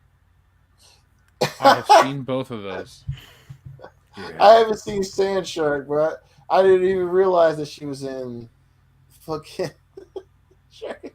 It's so Two-Headed Shark Attack too. Two-Headed Shark Attack and then Sand Shark. So it's like, yeah, That's and they're 1 year after the other. So you did 2 shark movies. God damn it! She's still dating that black guy that pissed her dad off. I don't know. I just stalked her Instagram and she's got nobody in there, so I assume not. Damn. John Thomas, thank you very much. Sorry Kendo's not here. He says, "Kendo, for tonight's History Corner, I watched a doc about the last Austrian Emperor Charles I attempt to negotiate a separate peace with France." Well, guys, we're all history experts. What do you think of Emperor Charles I's attempt to negotiate a separate peace with France? Well, you know, it's a very interesting time period, as it's during the age of Europe constantly at war, and I think it was a major player on the board trying to make a major move, and I respect that. I respect that. Thank you for that, King Charles. Yeah, I mean, it changed the course of history. I love French fries. That's all I got. He's Belgian, but hey, I love him too. Oh, John, thank you. Shrubbles, thank you guys. If you want to just re-ask the question next week, just send us an @message and we'll read that to Kendo next week. Gear Stark, thank you very much for your generous super chat. He says, "Good evening, WCBS, and to the chat. Have you guys seen the Tetris movie trailer yet? The movie is about how the game came to the rest of the world. Also, can I get a Back to the Future button, please?" Of course, we'll press that afterwards. Have you guys seen the Tetris trailer? Yes. What'd you think? Dude, it looks like a fucking Cold War movie. I don't know what to think about it, but it's very interesting. I didn't realize. I remember hearing that it took Tetris Tetris was one of those things that it took them it took a lot of effort for it to get out of Russia and get to be a game for the Game Boy and things like that. But they make it really fucking dramatic. Yeah, they do. I watched a great documentary years ago about the Tetris, the history of Tetris and how it came to be and all the Cold War elements. So this movie's going to have to fictionalize something that's already really crazy in real life. And I'm on board with the concept. I'm on board with what I've seen. I'm glad they didn't do what I thought they were going to do and make a movie about Tetris like, Tetris is a place you go or do something like that. I thought. Oh yeah, okay, yeah, like actually. Oh man, that'd be. I mean, that would. I mean, they made Battleship. They did make Battleship, so that's true. I'm still waiting for my Hungry Hippos movie. God damn it! Come on. Oh, it's that superhero movie with Melissa McCarthy that came out last year. They just changed the title. Oh fuck now, yeah, the one that nobody remembers. Yeah, Thunder Force. Oh shit, I remember the title. I really couldn't think of it. God damn it, Jeff. I just thought of their Force. I felt bad that I was like, it's not. It really wasn't Thunder Thighs, was it? So I was thinking of their thighs the whole time. I'm like, Thunder Force, Thunder. Oh, man, that's not really a pejorative, but whatever. And the fun thing is that it was written and directed by her husband. It shows. Yeah. Now, Gear Stark. Thank you very much. Let's press the button that you requested. Where is the button? Right about here. Oh, there you go. Back to the Future. Got it.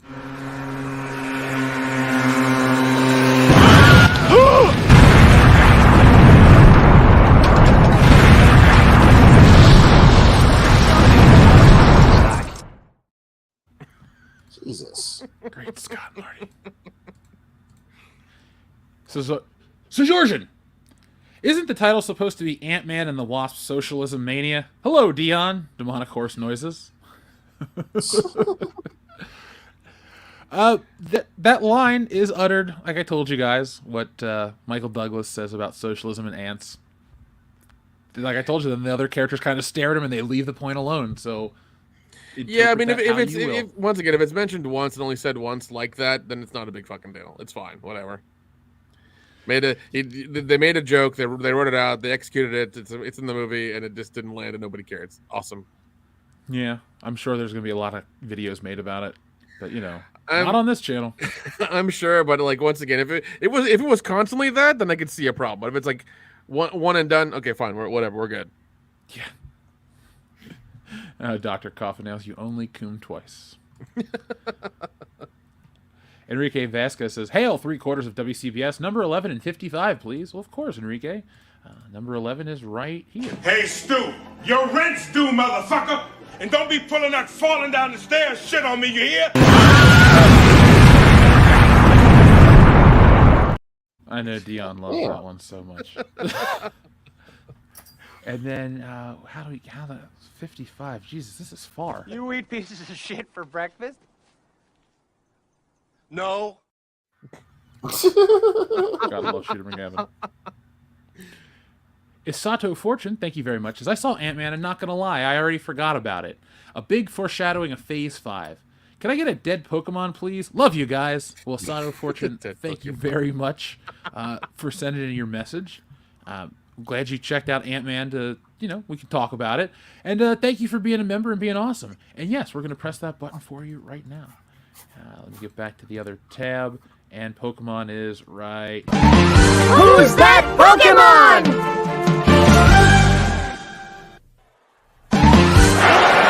It's me, Austin! Oh, Oops, sorry. This one. Who's that Pokemon?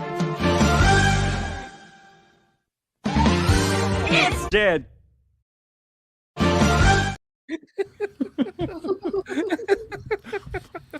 It's the second part that always gets me. The da-da-da. So, we'll read 2 more, and then we're going to get back to the show, guys, because we have a lot of stuff to cover. Thank you, folks, for sending in. Keep sending them in. We will read everything tonight on the show. Promise you guys that. Dixon Cider, great name, great friend of the channel, says, I just found out Boys to Men broke up because Michael Jackson found it wasn't a delivery service. Party boob! Random button, please. Damn. Yeah. That's a spicy meatball. It is a spicy meatball. Woo. Guess what, motherfucker? There's your button. Oh, man. I'll give you one more. Oh, excuse me, Russell, but I believe I requested the hand job. God damn, That's my favorite Wayne's World joke that went over my head for a lot of my life. And I watched it as a teenager, / adult, and I'm like, oh, duh, that's a great joke. Wayne's World's great. DDO, thank you very much. In the whole multiverse, no me see this movie. Yeah, I don't think any other version of myself would go see this movie. Sadly, I've already set off a theory of probability and storm of probability, so there's like a billion of Jeffs. I love that the storm probability is just like multiple fucking timelines. That's really all it is multiple timelines. Yep. That's all it. Yeah. And even then, with I remember you saying she wanted to fix the engine of the ship and things like that, and she had to shrink down.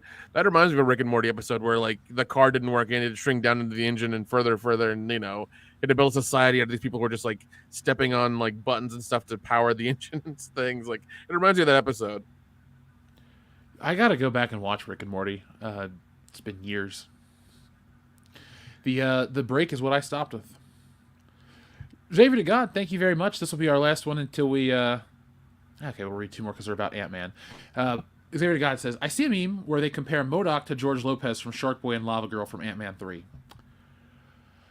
Yeah, I've never seen that movie, so I can't compare it. Well, hold on, I guess I could look it up. But it looks like a testicle, in a suit, in a chair. That's what it looks like. It looks like a man's face transposed on that. You've got weird veins and shit on it. It's not good. Okay, so George Lopez, Spy Kids. Yeah, George Lopez and Spy Kids is actually kind of funny looking and less disturbing. You guys want to see what George Lopez and Spy Kids looks like? Because how can I ever forget? There you go. I mean... Oh, jeez. Oh, my God. Good old George Lopez. Clear, George. Yeah, well, God. Nickelodeon reruns only pay so much, Dion. Jeez. Well, I mean, he had a late night show that nobody watched. Apparently, that really sucked. Hey, it had Ryan Artest on it. Wasn't in that episode. Yeah. Enrique Vasquez says, fuck, marry, kill Ant-Man 3, Wakanda Forever, and Eternals. All right, since I'm the only one that can answer this, I will marry Ant-Man 3, I'll fuck Wakanda Forever, and I'll kill the Eternals, because that movie is a piece of shit. Yeah, apparently, well, I mean, we are getting a part 2 of it at some point, it seems like, so. Didn't that movie lose money, though? Didn't they announce that? Didn't they announce part 2 for it, or am I thinking of something else? They haven't announced it. They said it could happen. There are articles of people trying to act like it's possible. No, it ain't. It was unsuccessful. It was so dumb. Yeah, if they did, I think that would just be it would just be so stupid of them to spend that money on something that failed. So it didn't fail hard, but it failed pretty well. And it was basically Twitter the movie, and nobody went to go see it. Everybody who was proud about it, and they kept mentioning diverse in all their fucking interviews for the red carpet stuff, and all the people who wanted diversity in Hollywood got didn't put their money where their mouth is and go watch it. So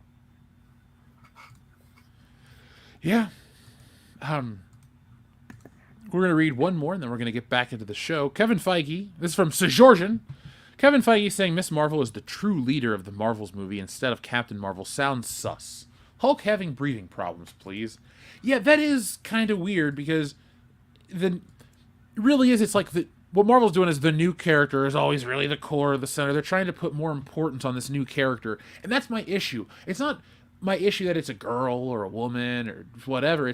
These are characters that really don't fit in the greater scheme or have much relevance because they've shown up for a cup of coffee and now we're supposed to act like they're the greatest thing ever because they want to sell me a movie.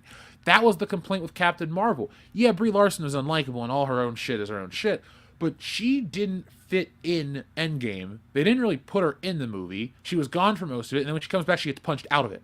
Like, yeah, the audience was on board with every other character being there because it made sense. So more of this is just more of these characters not making sense. It's more.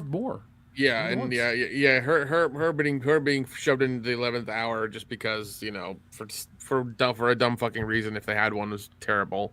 And also, I can't wait to see the trailer for that shitty movie, The Marvels. I really fucking can't. It's gonna be terrible. Oh, dude, if YouTube still had thumbs down, it would be the most thumbs down trailer in history. Yeah. I mean, I wouldn't tell people to do that because we never do, but I'd make videos talking about the thumbs down ratio because. Speaking of thumbs down, ladies and gentlemen, make sure you give us a thumbs up on this video so more people can, you know, find this wonderful content. Yes, folks. We've been making more. We've had a couple videos drop this week. We got more dropping later, and yes, hit that subscribe button. And if you give us those goddamn thumbs up. Yeah, look, to give a thumbs up costs nothing. It takes that much time you've done already. Thank you very much, folks. Oh, and we also owe this to Sejorjan.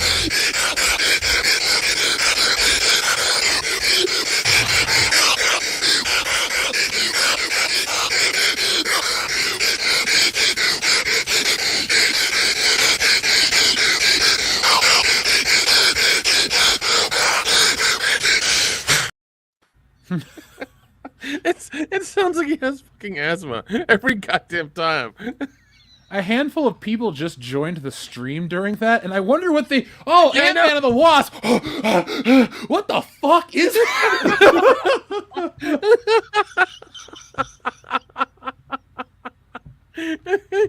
They're just like, I'm in and I'm out. Yeah, they're like, wow, there's a greased up naked deaf guy screaming into the fucking camera.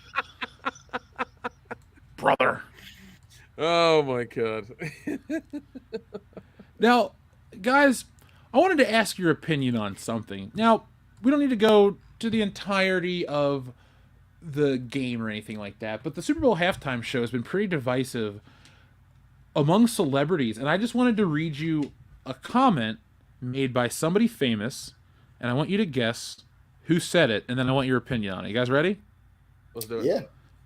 Rihanna was freaking horrible. I was disgusted by it. Let's just say that's an understatement of the year. I thought it was disgusting. I thought it was horrible. Here's the hint. It's a has-been wrestler past their prime.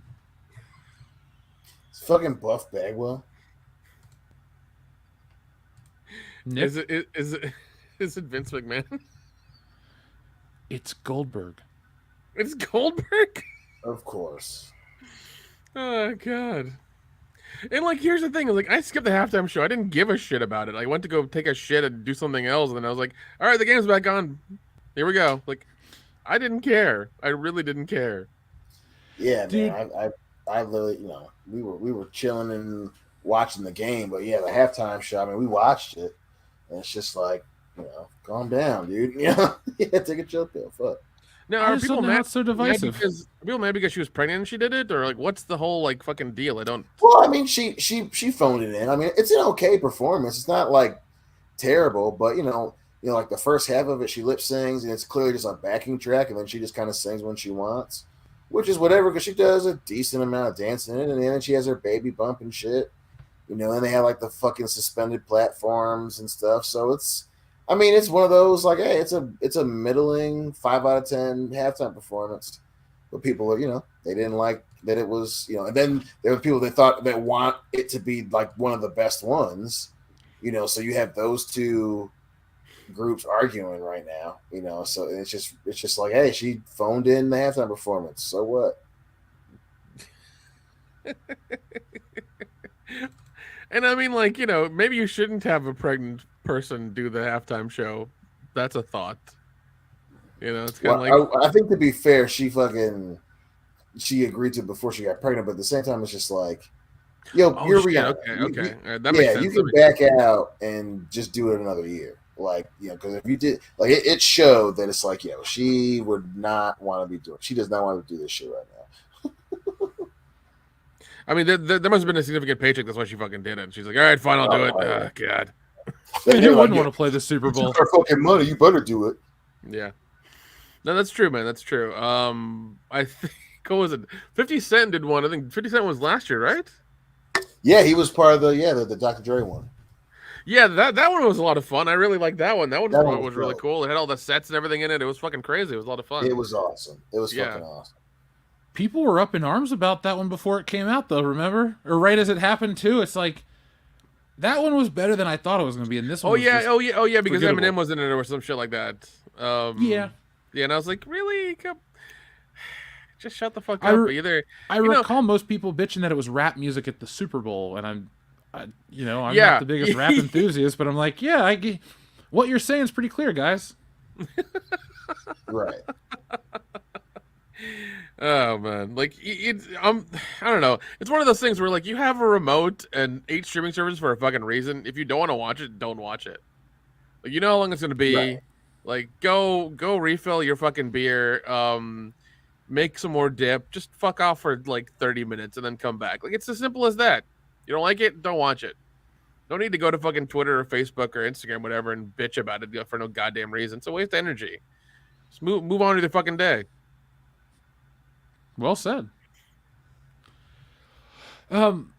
So I guess I put that up there because I didn't want to talk about this because it is actually kind of sad, but we love Bruce Willis. He's one of our favorite actors here on the channel. We've talked about Die Hard constantly. And today is a very sad day because we found out a little more about Bruce Willis's diagnosis. Now, guys, you remember last year they announced that Bruce Willis was suffering from aphasia. He'd been diagnosed with aphasia, which is a communication disorder, and he was retiring from acting. And today, we actually know what Bruce Willis is suffering from, and the diagnosis is not very good. Have you guys heard about this story? Yep. A little bit. So, Bruce Willis has frontotemporal dementia, which there is no cure from. They said there's not a lot that they know about it, or there's no way to cure it. So it's sad that this is what's happened to Bruce Willis, and I've seen a lot of people, outpouring support and stuff like that. Beyond just saying it's sad, any thoughts? Motherfucking, it just sucks, man. It just sucks. It just sucks. Yeah, I don't know. I've heard from some people and some family members as well who like are in the medical industry and stuff. It's like when you get a diagnosis like this, when you're in your 60s or 70s, usually you've had it for a couple of decades beforehand. It started like in your late 30s or 40s, and by now, when it's been diagnosed, like your brain has tried to compensate for it so much that it doesn't matter anymore. Like it's over with. That's. Whew. Now, on a lighter note, but still related, well, what are some of your favorite Bruce Willis movies outside of Die Hard? Fifth Element. Yeah. Death Becomes Her is one of my favorite little Jesus movies. Christ, dude, that's a wild one. Yeah, dude. I fucking love that movie. Unbreakable, like we talked about before. Yes. Yep. Pulp Fiction. Armageddon is a favorite. I'd love it. It's ridiculous. Yep. It's a lot of fun. I like him in Pulp Fiction. I keep forgetting he plays Butch the boxer. Yep. Yep. That might be my favorite. My ass. The Jackal was one of my favorites. I watch a lot. Oh my god! Shoot off Jack Black's arm with that fucking railgun or whatever. Yes. He changes his outfit and his hair and all kinds of shit like that. It's like, yeah, he's crazy, man. I love it. Hostage is a movie that he did that like is also really fucking good, but it's barely ever talked about or shown. Hostage is really good. Yeah. I do love Hudson Hawk a lot. That movie's so bad, but it's so good. Yeah, Hudson Hawk is really bad, but I fucking love it. It's really good. Striking Distance, fucking amazing movie. Surrogates, I love this. I love Surrogates. Surrogates is actually really good. That's a good movie. Last Boy Scout's good. The whole 9 yards. Yep. Look Who's Talking. That whole series I think is good with him in it. His voice is really good. Oh yeah, he's in the second one, right? Or no, he's the baby in all of them. It's John Travolta's the dad. Okay, correct. Yep. Correct. Yeah. So I mean, like, yeah, man, he's been there for a while. He's done a lot of fun shit. He is going, once again, he's going to be remembered. We fucking love him for a lot of stuff he's done. We grew up with him. I think a lot of people in the audience who are listening now have grown up with him as well. If not, I recommend, if you haven't seen a lot of those movies, check out the ones we talked about. Check out the ones we mentioned. Check them all out. Fuck, why not? You know, see what you like. I like that. Sorry, I just saw a screenshot of the thing about Fox gives a green light to female-led reimagining of Starsky and Hutch. So, oh Jesus! Yay, more reboots for no reason, dude. The movie that Ben Stiller and who the fuck was the other one? Yeah, the Ben Stiller movie and like Vince Vaughn. Vince Vaughn, yeah, and like fucking Snoop Dogg was Huggy Bear. I love that shit. That one was a lot of fun. That one was so much fun. You know, I think they did a really good job because it seems like whenever they do a remake, whenever they do a movie about the old shows from the like 80s and 70s and 60s, they make it really funny and comedic, and they do a good job of it sometimes. But the Starsky and Hutch one I like a lot. I thought it was done very well. It's been a minute since I've seen it, but I remember liking it. Can't believe it's been almost 20 years since it came out. Yeah, no, it's one of the ones I saved on my hard drive. I'm just like, this is a lot of fun. I really like this. I'm gonna rewatch this quite a bit, so I'm gonna keep it. Feeling old, Dion? Oh yeah. Well, you'll be a grandpa soon enough, buddy. Don't worry. Easy. No one's in a rush.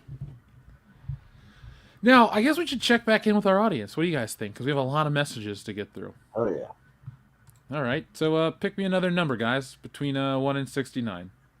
I'll give me a solid 66.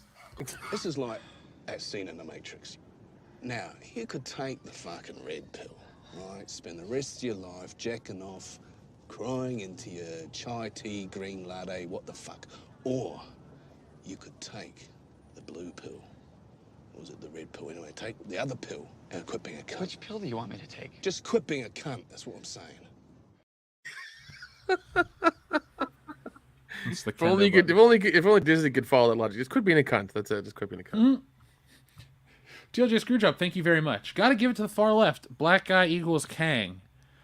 Like I said earlier, I thought Kang was a blue alien guy for years. Also, I think of Kang the Conqueror from Twisted Toy Fair Theater because he's just this terrible, shitty character, and I don't think most people actually like him. You ever notice that, Dion? There's a lot of the, like when the character gets hit or finally comes out in the movie, everyone likes him. Oh, I guess it's just me. Nick, have you ever seen that before, where the character gains a lot of popularity because of the movie?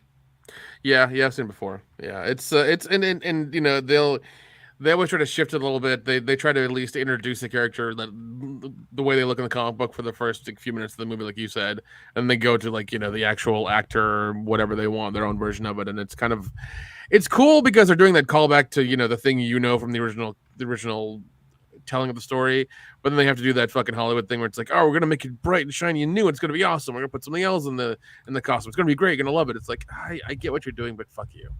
Just fuck you. So, up next is Enrique Vasquez, who says, "Fuck, Marry, Kill, Ant-Man 3." I already read that one. Sorry. There we go. Fuck, Marry, Kill from Xavier to God, Iron Man 3, The Amazing Spider-Man 2, and Wonder Woman 1984. I'm gonna marry Iron Man 3. Yeah, same. Because at least it has Robert Downey Jr. in it and it's somewhat funny and entertaining. Like, not the best one out of the three, but out of the three you mentioned, it's actually like the best one. So marry Iron Man 3. What were the other two? Amazing Spider-Man 2 and Wonder Woman 1984.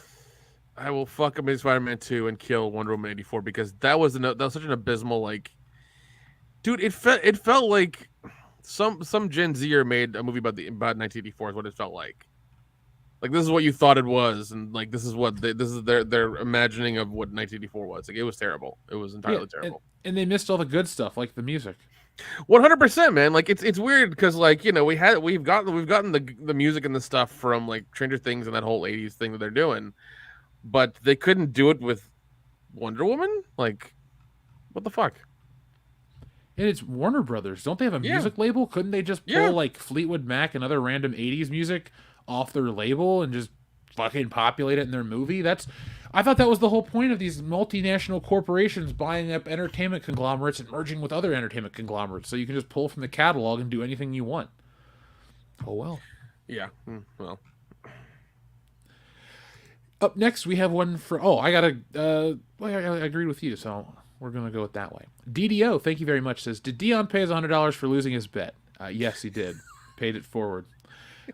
If not, Buffalo Jeff has a new horse ranch opening, and I heard it needs a stable boy.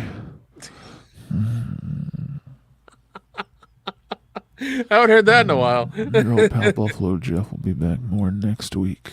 Don't worry, Dion. I'll never leave you. I always wondered about people listening to this on like repeat or like in their headphones when they're like at work or in their car or whatever, and then you do that and like how it affects them. Like, are they driving and then they swerve, or like are they kind of falling asleep and they wake up because out of fear of that voice? Like, what happens to them? I'm curious. I would like to hope that someone who is listening to this podcast on an airplane, or it helps them fall asleep, is in that weird lucid dreaming area where you're kind of awake, kind of asleep, and then you hear your old pal Buffalo Jeff come back. And I'd like to think that would inform someone's nightmare. That's what I'm hoping happens with the Buffalo Jeff voice. Especially during that in-between phase of like falling asleep, and that happened. You hear that? Yes. That's terrifying. That's incredibly terrifying. I know what I'm doing. Yeah. Dark Art 1000 thank you very much, says, hi, in your next book, can we get some hot chicks in danger like Urotsuki Doji? I can draw hot women in danger, sure. When you sent this message a little earlier, I thought maybe I'll draw one of a woman chained up and her shirt will be ripped. I was like, okay, I'm seeing the imagery. So, folks, I realized I have we just learned a lot about Jeff real quick. Yeah. Well, look at I think we've unlocked a door into like, all right, people like tits and art. They want this stuff. So, folks, if you back tits and art and you would like to see certain things, let me know. Yeah. It's So this year you're gonna get asses in art, and then the following year you're gonna get Jeff's BDSM fantasy. So you're gonna get. Look, it's the Book of Booty, first off, and secondly, folks, we're gonna keep moving tits and art, and then we will give you the Book of Booty. So. Go to titsandart.com right now and get yourselves a copy. I'll be going through the list and shipping out more books tomorrow. Be on the lookout for that. Pretty much everything's been shipped. I heard you on the High Council. Are you shipping out like once a week? Yeah, on Friday. So if you listen to the show on Thursday and you're like, oh shit, I want a copy, buy it during the show, and then in the morning when I get up and do that, it gets shipped out. If you want to, if you want a copy right now, go ahead and go to titsandart.com and purchase one. And it'll be mailed out tomorrow. Yep, they're already pre-packaged and ready to go. Just get you a shipping label and send it on out. Yeah, that's it, man. That's all it's gonna happen. So, if anybody's interested, listening right now, right this second, during this YouTube live stream, go ahead and go to titsandart.com and get your copy. Your old pal Buffalo Jeff sent you.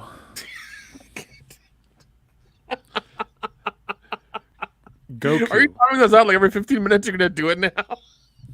Maybe. This is a new age for world-class bullshitters. Goku McDuck, thank you. Goku says, will you guys talk on how Disney will stop publishing classic Scrooge and Donald comics for having racist characters like Bombi Zombie? We'll talk about this because this falls in line with when other companies like to censor their back catalog. You can't hide from history. Now, I have to look what Bombi Zombie looks like, first off. But, Nick, have you heard that Disney will stop publishing classic Scrooge and Donald comics? I mean, it doesn't surprise me. They've fucking changed the name of Boba Fett's ship from Slave 1 I don't know, spaceship thingy or whatever. I don't know. Like, it's fucking terrible. You know, just because they're like, oh, it'll trigger people. It's like, no, motherfucker, it won't. That's what it's called. And nobody's had a problem with it until now. Nobody ever since the fucking 1970s. Let me say, nobody's had a goddamn problem. Like, it's been okay. We've been fine. But somehow Disney's like, this is bad. We need to change. No, we're okay. No need to do that shit. Let me show you guys what Bombi the Zombie looks like. It's a Disney product, so how offensive can it be? But yeah, there's Bombi the Zombie. I think everyone should treat it like Warner Brothers. If you put out something from your back catalog, if you feel it's so offensive that you need to put a disclaimer, I don't like disclaimers. I don't like that. But like, to cover your ass, just say, hey, this is what things were like back then, and move on. I don't really like the idea of trying to censor or change. No, I'm not a fan of any sort of censorship. That's wrong. Once again, was like, the past happened, deal with it, learn from it, and try to be better, tomorrow. That's all I gotta do, man. So, yeah. Bombi the Zombie. I'm learning something new on air. Yeah, dude, that's God. But once again, it's like it's on par with the same shit they're doing about like redoing the parks, because one of the rides was from Splash Mountain. Yeah, Splash Mountain was from Into the Songs of the South or some shit like that. So it was like part of that movie, and like part of that movie that they never show, that doesn't exist, or this, that, and the other. And they're like, oh, we have to take it off. It's like, no, we've ridden that ride as kids. We never had a problem with it before.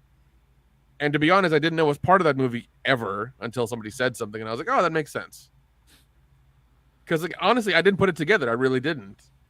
Until somebody's like, oh yeah, they're taking apart this ride because it's from this movie. It's like, oh really? I had no idea. And yeah, I just kind of knew Zippity Doodah is its own thing. Yeah, because you heard it. Because we at some point we went as kids to the fucking park and we heard it in line, and because I played it 18,000 goddamn times, and it's just kind of like, what the song is, you know what this whole thing is. You're going on the ride so you can get wet because it's goddamn Florida and it's always fucking hot, and you want to walk around and dry off after a little bit. It's like, it's that you're riding the ride for a purpose, not because of this bullshit. It's just kind of like, oh, it's a wet ride in fucking Florida in the summer. That's all it is. Doesn't mean shit. It's a small world after all, Nick. That's what it means. Jesus, man. I actually got stuck on that ride once, and I went with my family. I wanted to just like fucking walk out in the 3 feet of water and just be like, fuck it, I'm out. I'm done. I can't do this. I've never heard this story of you getting stuck on a Disney ride. No, and it was the smaller one, and they did keep singing because they didn't fucking stop. And I was like, because like I waited. I was like, this better like come back on fairly quickly. And I think 5 minutes had passed, but it felt like 50. And I was like, I am going to just get off and walk to the goddamn exit. Fuck this. And they're like, oh, ride's come back on. I'm just like, okay, good. It's a world of laughter, a world of cheer, Nick. Shut up, Jeff. That's all I know off the top of my head. It's a small world after all. Where were we? TLJ Screwjob, thank you very much. Where were we at? Dark Arts, Goku McDuck. Wanderer. There's Wanderer. What's up? Says, like a frost giant's head on an infant's body. Thor upon seeing MODOK. Yeah. They even show MODOK's ass in this movie, and it's as gross as you'd think. I mean, they showed Chris Hemsworth's ass, and that was the in the trailer they kept playing over and over again on TV, so that was fun.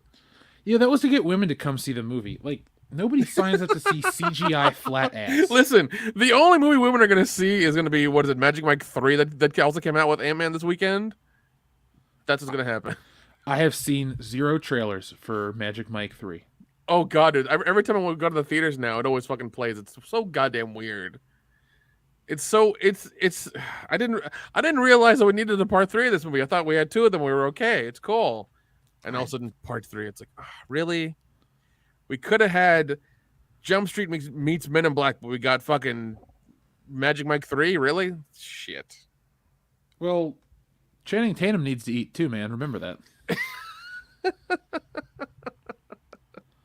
Sure, whatever. But like fucking That was a wonderful idea that got pissed away because Sony was scared. I know. I'm sad every time we talk about it. Yeah, man. So it's a genius idea. Never gonna happen. Troy Neenan, thank you very much. Troy says, so you're saying your expectations for Ant-Man weren't small enough, that it didn't match the heights of the first film? Get out of here. Fucking get out of here. Do we still have the Brie Larson womp womp button? Because that was a good one. I don't know. That's on you. I'm checking right now, man. Oh, I think I got... Oh, here it is!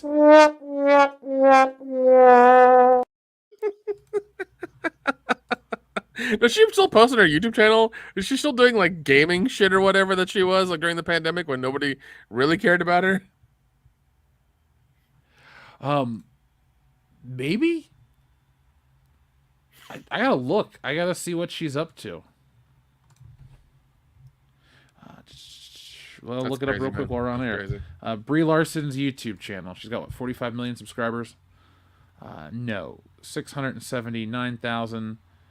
And she put out a video a month ago, The End of an Era. My 2022 scrapbook. It's her with women of color. Good for you, Brie. Good for you. I mean, I know she's your ex. I'm glad you're over her. Listen, she better be wearing a dashiki and a sombrero in that fucking video. I'm just saying, she's really got to fucking mail it home. It makes me happy that when you Google Brie Larson, or not Google, when you type in Brie Larson on YouTube, the first things you get are 3 videos from her music video, a series of shorts, why people hate Brie Larson, and us. Brie Larson, Marvel's Kryptonite. Endgame is out this week, and Brie Larson steals the spotlight for all the wrong reasons. She was great. Thank you, Brie Larson. Oh my god. Well, I mean, she's gonna flare up again when fucking the Marvels come out. I bought a car with all the fucking Brie Larson money. I still remember her Nissan commercial. Drop the taco. It's like, what? No. What? Oh man, Nissan lost so much money with her. Yeah. Troy Neenan, thank you very much. Enrique Vasquez says, ants are a monarchy, not socialist. Yeah, Michael Douglas's joke just landed south of reasoning, relevance, or anything. Funny. Yeah, funny. So, Master Marlbus says, well, hell, gonna be a banging stream, but I have an early flight to California in the morning. Have fun, folks. Well, Master Malbrus, thank you for joining us. Hopefully when you're here, the weather's better than it's been, and you make it out alive. Is it still raining out there? You guys still getting rain, or what? You guys still freaking out about that? No, it's just been colder than usual. I mean, I love that colder than usual. It's 60 degrees outside. It's colder than usual. No, there's been frost warnings. It's been in the 40s most days. Oh, wow. It's just like, oh, great, February. So Georgian says, one even more depressing Phase 5 Marvel, look up the latest pics of Nebula. She's now flat as a wooden board.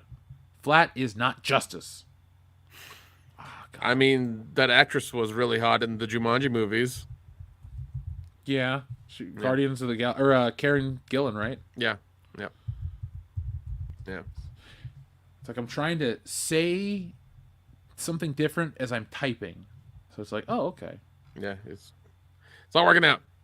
Nope. It's like trying to, pat your head and chew bubblegum at the same time or whatever? No, chew bubblegum, pat your head, and rub your stomach at the same time. Also by hopping on one foot, like doing all that at one time. So.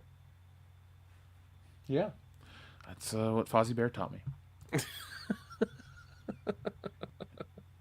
Thank you, Sir Georgian. TLJ Screwjob says, Jeff, what are Jesse's thoughts on goblins equals use? I haven't said anything to her. Tweet her. TLJ Screwjob says, Kurt only gold medalist, Batista only Oscar winner. Well, he hasn't won nor been nominated yet, so we don't know. Yeah, I don't know. That's the cart before the horse there. Batista's good enough, but he's not Oscar good. He's not Branson good either, so we'll get there one day. Let me make sure I pull that up. Hey, thanks for the heads up, Joseph. If she needs a seat, I got one for her. Just saying.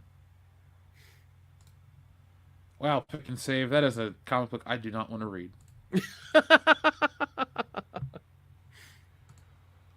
So, our friend TLJ Screwjob again says, thoughts on Susan stepping down as YouTube CEO? Well, there's going to be some changes to the algorithm, boys, so hopefully we're on the right side of that. What do you think about this, Nick? I mean, I'm happy. I mean, I think people have been, whenever she's done these interviews and things like that and try to talk about YouTube, it's always been a clusterfuck. The decisions they've made have been I want to say anti-creator in all reality. I mean, they make all this money. Remember, what is it? One of the rules that went in play a couple of years ago was they were going to run ads on people's videos that had not hit 1,000 subs yet, and they're going to keep the money of it, not give you any, which I thought was entirely bullshit. Same. They need to give the creators more money to make the incentive higher so they stay on the platform, because people are going to leave. It's going to happen. There is going to be somebody who is going to make something bigger. People are just going to get tired of it and go somewhere else. Yes, I know the other few platforms that other ones are used are kind of still coming up, but just give it time. Give it time. Yeah. When a lot of the popular creators go somewhere else, and YouTube dies eventually, it's going to be it's going to be like Netflix or fucking Blockbuster. Like, what happened? We were doing everything right. What's going on? It's like, no, you fucked up, dude. I've been thinking about how, because you said the name Netflix, and how streaming did fuck everything up, and how it's kind of fascinating. I know we covered a lot. I'll avoid any repeat business this week, but man, like going to the movies and then thinking about streaming, like everything's changed, and I don't know if Hollywood is going to be able to, like, basically what I'm saying is, like, I watched Ant-Man and I was thinking about how bad it was and how expensive it was and how everything's changed with movie making and how there's the focus on streaming and it's not making them enough money. So I walked out of that movie thinking to myself, are we headed towards a new dark era of movies in general because they screwed the pooch on trying to cash in on streaming, and now we're going to be stuck with crappy, shitty looking movies for a while? That's what I think. Well, I mean, there was that thing that, what was it, Matt Damon said on Hot Ones, which I thought was really good when he was on there. He said that when DVDs were around, he was going through like the money he'd have to put forward to make a movie, which was like $100 million just to start the process out of his own pocket, first of all. Or it was something like that, $50 to $100 million you had to put up front to even start the process of making the movie, and then the movie would have to make like $200 or $300 million, and even to make a profit on top of that. And he's like, it's not feasible, because back in the day, what they would do is that they would make a small movie, maybe 20 or 30 million, and it wouldn't be a tentpole. It'd be like March. It would be after the beginning of after the first quarter. And they'd make the movie, it would do okay in theaters, and it would do all right. It would make its money back or something. And then they'd also have a second run at it when the DVD or Blu-ray came out. And now, because of streaming and everybody's all about streaming, and that's a thing, it's like you only have one shot to do it. And even then, with the streaming companies, I know Netflix pays a flat fee. I think Hulu does an advertisement thing where, like, if ads run on your movie or whatever, you get X amount of that, or they may be a flat fee as well. I don't really know. I know Amazon is like per click or per watch hour or something, depends on like what level you're at and how much they want to give you. But yeah, that's the thing, is like the way it works now is like that's how it works. You don't get a lot of money out of the streaming companies because they don't want to put out. That's why they're making their own content. And even then, with a lot of them who are making their own content, like Netflix, who spends $20 billion a year on content, not a lot of it is profitable, and they don't bring enough people. So it's a weird thing. And I think, and like, this is why I'm a fan of physical media, because like I like the idea of the movie coming out and I go get it at Walmart or Target or whatever. Like, I enjoy that, but it's hard to do that because a lot of shit comes out instead. So you're not usually picking up like Ant-Man 3 at fucking Target or Walmart or whatever. You're not picking up that. You're not picking up the shitty movies anymore. You want the good stuff. So I don't know. There needs to be something, some sort of change, some sort of thing that happens, because upping the prices on all these services is not working out.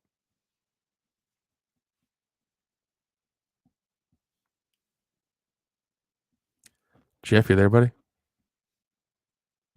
Yeah, I thought I was talking. I didn't realize I had my mic muted. I was going to say to you, speaking of physical media, did you see that they announced today that the Christopher Reeve Superman films are getting a 4K box set? Ooh. I would, yeah. Yeah, I would acquire the first two, at least the first one, definitely, just because that holds a special place in my heart. It's one of the first superhero movies I watched as a kid, and I remember that music, and the costume, and the effects. Yes, they weren't great, but just the way Christopher Reeves presented himself, and the costume, and this whole demeanor and everything, that his whole acting thing, it was great, and I loved it. And that's, it was shitty to see him not be able to walk and not get better and stuff like that. It was fucking terrible to see that, because I was always hopeful. I was like, man, maybe he'll come back, maybe it'll happen. And then there was a commercial during the Super Bowl where it was like him standing up and stuff, and I was like, what does this mean? What's going on? So I was hopeful, but it was just heartbreaking to see what happened to the guy. It was. I'm glad you're very honest though about, yeah, I get at least the first one. Like that was my dilemma, because I looked at the box set and I went, Jeff, do you really want to spend money on Superman 4: The Quest for Peace? And I thought to myself, no, I don't. I'm extremely, with 4K now, I'm super selective. It's like, what am I going to rewatch, and what means the most to me in this format? Like, I have Halloween 1. That's my first one I bought. I'm definitely going to buy Fifth Element, because I want to rewatch that, and I want to see that, and it's full. It looks great.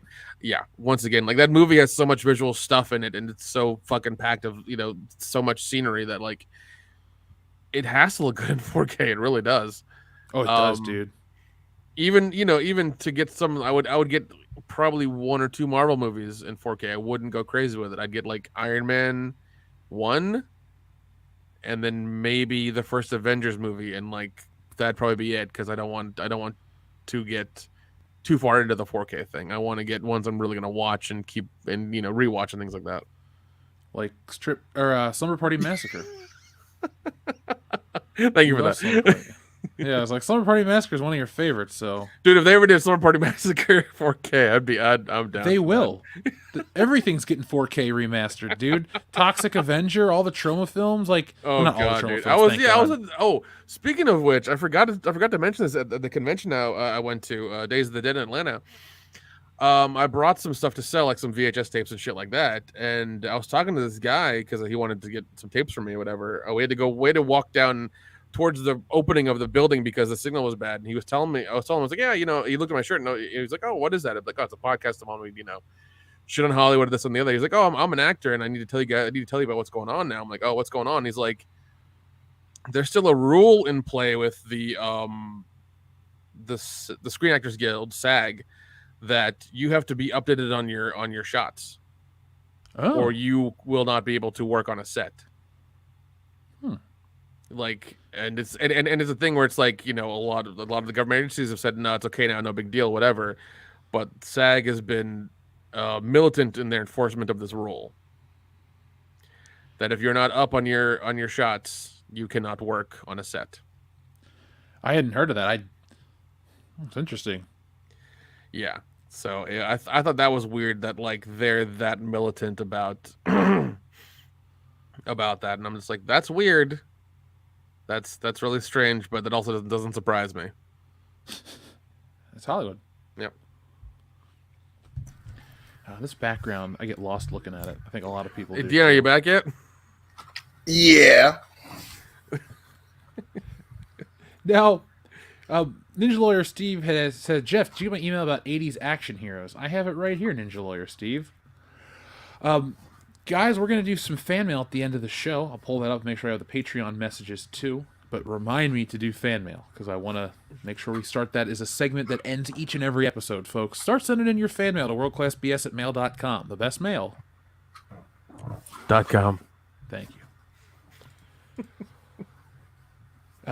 Xavier to God says, fuck, Mary kill. Batman 89. Oh, I remembered the thing I wanted to ask you guys. What did you think of the Michael Keaton Flash trailer? I love how it was a Flash trailer, but they've showed very little Flash in the trailer. Yep. It's a It was. film. Hillary kept making the joke. She goes, "You mean the Batman movie? The new Batman movie? I'm like, no, woman. She's like, no, it's a Batman. Like, Listen, it got me pumped. I ain't gonna lie. I was like, damn. Even though everything going on, they did a good job of keeping Ezra trying to get you to forget that he's in that motherfucker. But yeah, man, seeing him in that suit again, goddamn, I'd be lying. And he whips off I'd be lying if I didn't say I was at least intrigued. Yeah, that's for sure. I mean, I did watch a Flashpoint cartoon a while ago, a couple times, and I thought that was really, really fun and well done. But we'll see how far they deviate in the movie. Dude, I love the Flashpoint cartoon. That thing was, it wasn't as good as the comic, but it was still good. Yeah, it's a very condensed version of the comic. Hey, Dion, do me a favor. Answer this fuck, marry, kill. Iron Man 3, Amazing Spider-Man 2, or Wonder Woman 84? Oh, I'm killing Wonder Woman 84. I guess I'm fucking Amazing Spider-Man 2 and marrying Iron Man 3. Isn't that exactly what we said, Nick? Yeah, that's exactly what we said. Lesser of all three. God.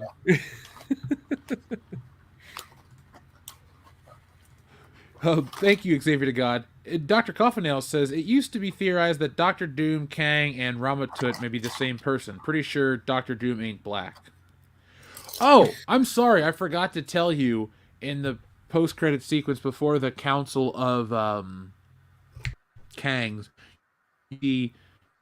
Kang is King Tut, Kang is a Chinese guy with a Fu Manchu, and Kang is somebody else.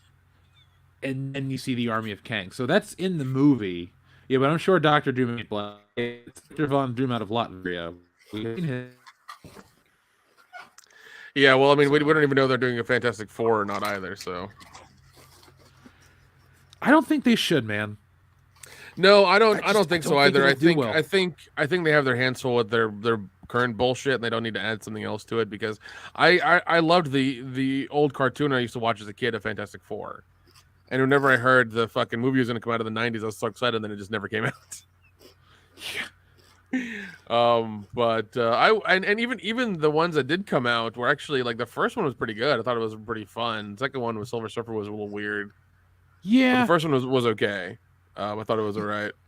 I think that one gets not unjustly shit on, but it's also not terrible. I'm with you. The 2005 Fantastic Four is not bad. And I think the 94 one that wasn't supposed to get released officially, I think that's the best one, honestly. It's so cheesy and over the top, but it gets the characters right. So fucking cheesy. I love it. Oh my god. It is ridiculous. It's like if TMNT sucked. Like the original 1991. That's a perfect way to fucking describe that movie. That is a fucking perfect TMNT fucking suck. Oh god. Oh man. Yeah, I think they did a big theatrical showing here at a local theater. The Plaza in Atlanta did a showing of it. I was like, shit, man. Oh, dude, that's awesome. Yeah, it's funny because the Plaza is copying New Beverly, 100%. Oh. Yeah, because they're showing like old movies and cool stuff and all kinds of new things. Because they were doing a lot of artsy bullshit last year, and I was like, I don't know if I want to watch that. I don't know if I want to watch a fucking North Korean film or whatever that's in Tamil or whatever. I'm good. I'm all right. Would you rather watch a Serbian film? No. God no. Gotcha. No, we're not doing that.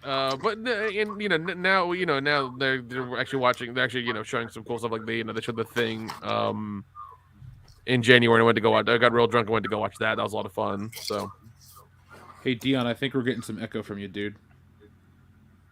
Oh.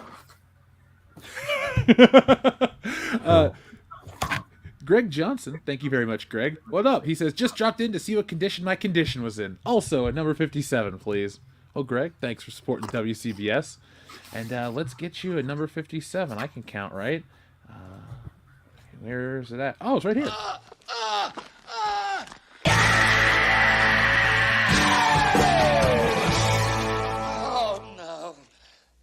again. I do love that you went Spaceballs with that. I do love that. Spaceballs is one of the best movies ever made. Yep, great movie. Well, I mean, we are getting History of the World Part 2 on Hulu at some point, which is odd. Yeah, I'd like to forget that that's happening. Just get yourself a copy of Spaceballs on 4K, Nick, and you won't regret it. I don't know about comedies in 4K. I really don't. Like that's a thing. Like I need. That's a special effects heavy movie, all shot on film with optical effects. It looks great. It's the only reason I'm saying it is like this: you'll never get the original cut of Star Wars on 4K, but you'll have Spaceballs, which is produced the same way as Star Wars. So like the spaceship shots and all that fun stuff, Mega made. Oh man, it looks wonderful. Mega made. That's true. Look, I only pay about $15 to $20 for my movies. I don't pay like $25 and up. Oh, I refuse to do that. Where you getting yours from again? It depends. I'll go to Groove or Vimeo. Not Vimeo. There's just a bunch of things I follow on Facebook. I'll send you the links because cool. My selection of movies is like I have the Shine 4K. Why? Because it was $9. Like I do love these movies, but I pick when they're super cheap. Like The Fifth Element was $14, or maybe it was $9.99 when I bought it. So, nice. I wasn't spending a ton. Never do. I kind of pride myself on my the breadth of my movie collection and the price I pay for it. It's kind of one and the same. It's fun for me. Gotcha. Greg Johnson, thank you very much. TLJ Screwjob says, here's one Buffalo Jeff wearing headphones. You shiver. Yeah, I don't like that. Asado Fortune says, is Titsnart shipped to Canada? Nothing yet. Shoot me an email to wcbscomics@gmail.com, and I will make sure we get everything resent to you if there's an issue. Goku McDuck, thank you very much. So Disney is saying Africans cannot play zombies? Goku, I think they're saying that the drawing is like stereotypical and offensive with the bone through the nose and all that stuff. I don't really see like the issue if there's a demand to reprint the old comics, make them available, and just people like the people that are going to get offended by these depictions aren't going to buy your high-priced 1940s reprints. They're just not. They don't spend money on this shit. Like if you put it in something that's going to stream or is on YouTube, then you'll offend a million people. But like if it's just a reprint of your old shit, just put it out. Don't make a big deal about it. And when people find it, they just go, "Hey, it's 1-to-1 what was in our past, and we stand by the past." I don't know. Well, and even then, the early zombie movies were like Voodoo and Haitian and things like that. Those were the early ones until Romero did Night of the Living Dead, and he did those zombies. There was a difference. Yeah. There's a charm, though, to those old style ones. I do like them. Agreed. Xavier to God, thank you. He says, fuck, marry, kill. Spider-Man from 2002, Batman 89, or Superman 78. Oh, fuck you. I don't know. I gotta marry Superman because, like, once again, that movie is like, yeah, that affected me in a positive way as a kid. I fucking love that movie. Then it's gonna be fuck Batman 89. Unfortunately, got to kill Spider-Man, but I shouldn't. I should actually make it my second mistress. But those aren't the rules. I will fuck Batman 89. No, I'll fuck Spider-Man. I'll marry Batman 89, and I'll kill Superman. I love Spider-Man, but man, it is not as good as Batman 89. I will definitely fuck Batman 89, marry Spider-Man 2, and I gotta kill Superman. I'm sorry. No, Dion, it's not Spider-Man 2. It's just the first Spider-Man from 2002.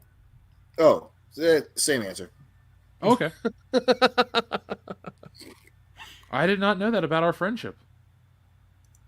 You prefer the company of Spider-Man over Batman. No problem. Just a surprise. Well, Batman I want to marry, but she's just so fine in bed. You know what I'm saying? Oh, yeah. I do know what you're saying. I don't know what you're saying. We're talking about movies here, folks. Nothing more, nothing less. Only film. Thank you, Xavier to God. Enrique Vasquez says, speaking of 4K, did you see the new Star Wars 456? Looks shit. Oh, the boxes! Yeah! So, guys, the Disney 4K releases of Star Wars, the original trilogy, comes in these piss-poor, ugly silver boxes with stock Star Wars art on the front.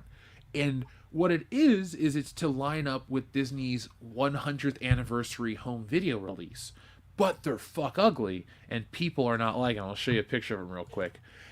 Enrique, I saw those, and they look gross. I know they're steelbooks, and people want to collect them, but the other steelbooks looked better. These ones aren't anything to write home about. I'll pull one up real quick. Because I caved and got Star Wars on 4K for about $9.99, Nick. That's when I pulled the trigger. And it was like a one-day sale on Amazon. That's why I have a copy of Star Wars on 4K. And it actually looked pretty good. Oh God. Yeah, isn't that an ugly box? Yeah, I mean, it's like, why is fucking R2 on the front? Like, what the fuck? Like, that doesn't make any sense. And then, like, having the ship on the inside, like, their escape ship on the inside, like, what? That doesn't make any sense. No, it doesn't. Like, it's one of those things where you have to know what you're looking. You have to know what it is before you buy it. You know, you like if somebody just sees this, they're gonna think it's some Star Wars product that we don't know about. It's some random thing. You know, it's weird. I mean, are they doing this purposefully so they could just say, "Oh, we put it out, nobody bought it, so it was a failure"? Is that what they're trying to do? No, it's part of the whole line of book or movies look like this. They're all in this ugly silver case. Like I saw, like Monster. I was at Best Buy the other day looking for something, and it was like Monsters Inc., something else, and Moana all had this ugly silver box. So it's just how Disney's marketing it. It's just a bad design. Yeah, because like, wait, are they trying to refer to the old VHS ones in the black VHS, the 3 movie box set? They're trying to refer to those with these cases. I don't know. Because remember the faces on those were, I think, R2, Yoda, and Vader. Oh, those classic ones. No, they're not calling back to that, because the other one is like Darth Vader from Revenge of the Sith and something else. Like, they don't even have the right images on them. Yeah. Here, I'll show you what Toy Story looks like real quick, since we're talking about Disney's mistake. Yeah, because I'm looking at The Empire Strikes Back, and like, yeah, it look once again like it just says Yoda on the front, and it has Vader doing his his hand out to Luke. Wow, that's weird. Yeah, the picture looks like it's drawn with a crayon on the front, and it's got a boot in the back. The hell is this? Like, this is the most the generic one-size-fits-all Disney mantra of doing business. Yeah, no shit, man. In cases with the stock photo-esque bullshit that you'd see in TJ Maxx when you buy a new picture frame. You need to quit getting drugged at TJ Maxx, Dion. Yeah. Hey, I'm sorry, Marshall man. Fields. Sometimes that high is just too good. That's what Karen said right before she left her husband. Right before she loses her shit. Yeah, right before she goes off the deep end. Yeah. So, guys, even $30 for these, I think, is just like, I don't know. It's too much for you. It's too much for me too. I mean, for what they look like. I mean, if it was like 15, maybe I would be like, all right, I'm gonna get A New Hope and be okay with the 4K version. That's it. But yeah, I don't know. That's fucking weird. Yes, Enders 75. Those are ass. I'm not a fan at all. So, guys, I think we're going to call tonight a shorter episode because we've covered Ant-Man. We've reviewed it well. We had a nice, large audience join us tonight, folks. Thank you for hanging out. Join us back again next week. We're going to have Kendo as well as other things coming to the channel. Yes, folks, Kendo's coming back next week. Tell your friends. They'll tell 2 friends and so on and so on. But, guys... I mean, unless the audience wants us to discuss anything, or Dion, you got anything, buddy? Anything at all? Yeah. To the members in the chat, anybody in the chat, you guys got anything you want us to cover before we put this baby to bed? Let us know. What about you, Dion? No, I mean, we talked about all the stuff that I was talking about. It got brought up with shitting on Disney. That was the meat of what I wanted to discuss. I got a question for you. What'd you have for dinner? Oh man, well Hillary made a tater tot casserole because I do have myself a suburban Caucasian female, so I got me nice, which I was actually really surprised or really excited about because it's been a minute since she made it, and that shit is delicious. So I had tater tot casserole, baby. Yummy. It's one of those things where it's like, it sounds like tater tot casserole should have the same age range as Legos, 9 to 99. Yep. Like it is kind of cook some shit and then throw it in a pan with some other shit and then just bake it. And I'm like, you know what, white America? Thank you. I'm all about it. It sounds delicious. I just want some. Dr. Coffinails, I was trying to go back and make sure to see how far back we read your super chat. It's been a minute. I did think you missed it. Oh yeah, we did talk about that, about Rama Tut and everyone being the same person. Yeah, in the movie, Kang is Rama Tut and a Fu Manchu guy and somebody else. So they're all the same being. That is in the film. Modalicious sends in a super chat that says, everyone go watch Bill Whittle's video on unmaking of Star Wars. All right. We will. Let's see. Xavier the guy says, you missed my second to last one. Oh, we did. Okay, sorry. Fuck, marry, kill. And then we're going to do fan mail. Fuck, marry, kill. Batman Begins, Batman 89, and The Dark Knight. Oh, this is easy for me, man. Oh. I know it's going to hurt Dion, but I'm going to marry Begins, fuck 89, and kill The Dark Knight. Ooh, I am marrying 89, fucking The Dark Knight, and killing Begins. I gotta marry 89, fuck Dark Knight, and kill Begins. Yeah.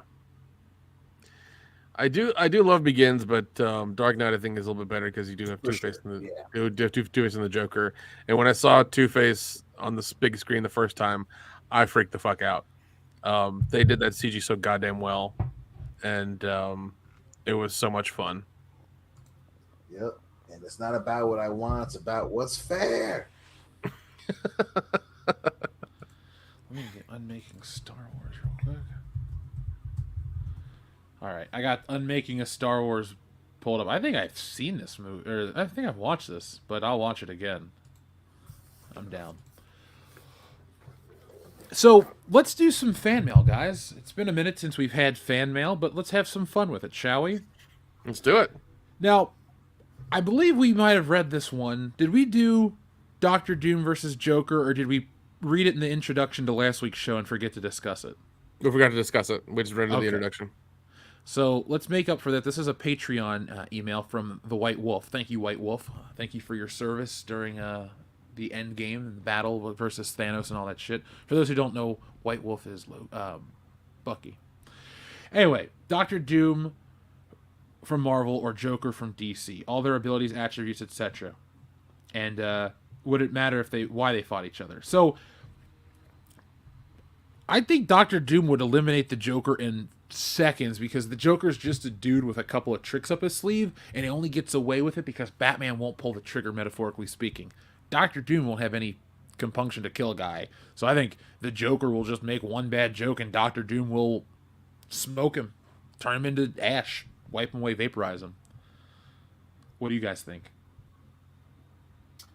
It definitely depends on what's the context. If it's like they just run into each other, yeah, Doom is just going to kill his ass. But if it's like, the Joker for whatever reason develops a thing for Doom, and he has time to kind of fuck with him, that goes definitely in a much different direction. But yeah, I'm with you. If it's them bumping into each other during, a random series of events, yeah, Joker gets fucking his heart blown through his fucking asshole. I mean, I think Joker's got some tricks up his sleeve that would help him survive against Doom a little bit, at least for a bit. Of course, those will run out, but I feel like the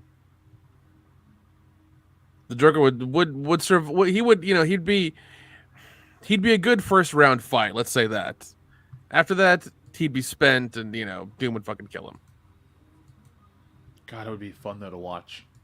No, it would be, yeah, no, 100%. Because I feel like at that point, Joker would like you said, Doom would fucking vaporize his heart in a minute. Yeah, 100%. But I feel like Joker has been around long enough and been around a lot of shit, and it has enough tricks up his sleeves and knows enough stuff to at least survive for a while, but not forever. Man, Death Battle needs to make this sooner than later. Come on, guys. Now, we have another one from the White Wolf. What are the worst comic book movies? To name a few: Catwoman, Eternals, Captain Marvel, Fantastic, Green Lantern, all of Zack Snyder's DC movies, for Dion, etc.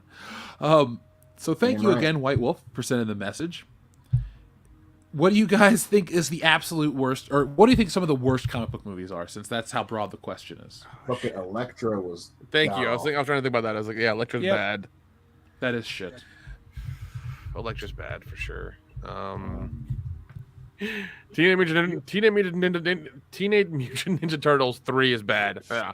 Turtles Through Time is terrible. Catwoman is terrible. Like, Catwoman is so bad. Like, I'm glad. Don't get me wrong. I'm glad that we get to see multiple angles of Halle Berry's ass. But me too. Goodness gracious, that movie's terrible. I don't like X-Men Apocalypse. I think that's one of the worst ones. X-Men. What was United is still worse than Apocalypse. What was one after that? X-Men 3. I'll just say 3. Because United is 2, but 3 and I think X-Men 3 is so fucking bad. Dark Phoenix is shitty too. Yep. Yeah, no, Dark Phoenix was really fucking bad, and then I think Apocalypse was before that.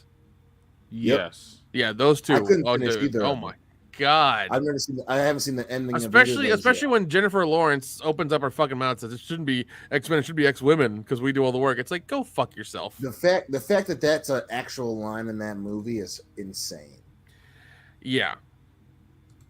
Like the fact that they turn her into like a member of the X-Men is just like, if you ever need an example of what 20th Century Fox didn't get about Marvel, just watch those two. Watch those two movies for sure.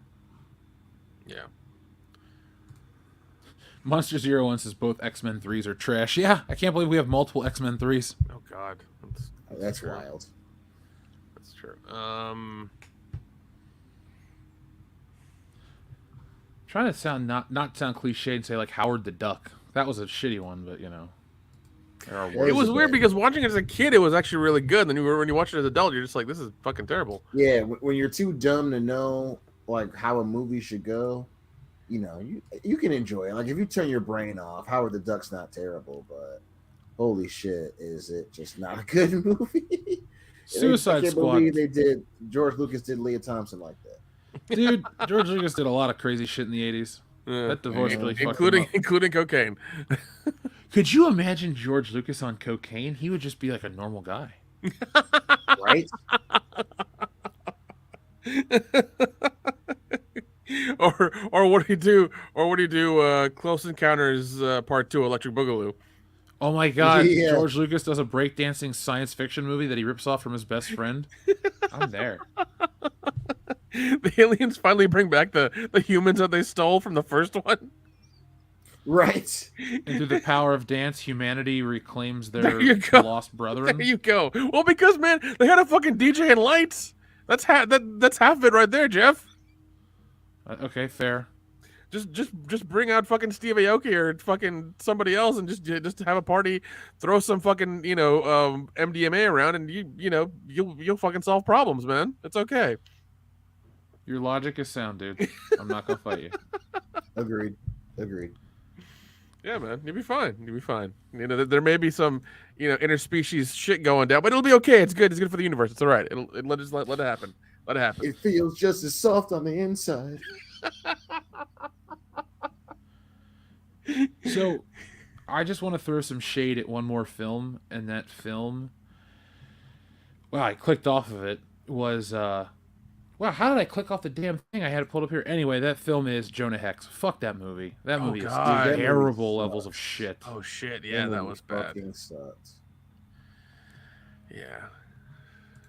I mean, like the premise, like it was funny because like you had a lot of the supernatural shows come out. Even the show Supernatural was around then during that movie, and you couldn't like bring that to life because I mean the premise of it sounds like it was primed for a movie, but they fucked it up and it just didn't land.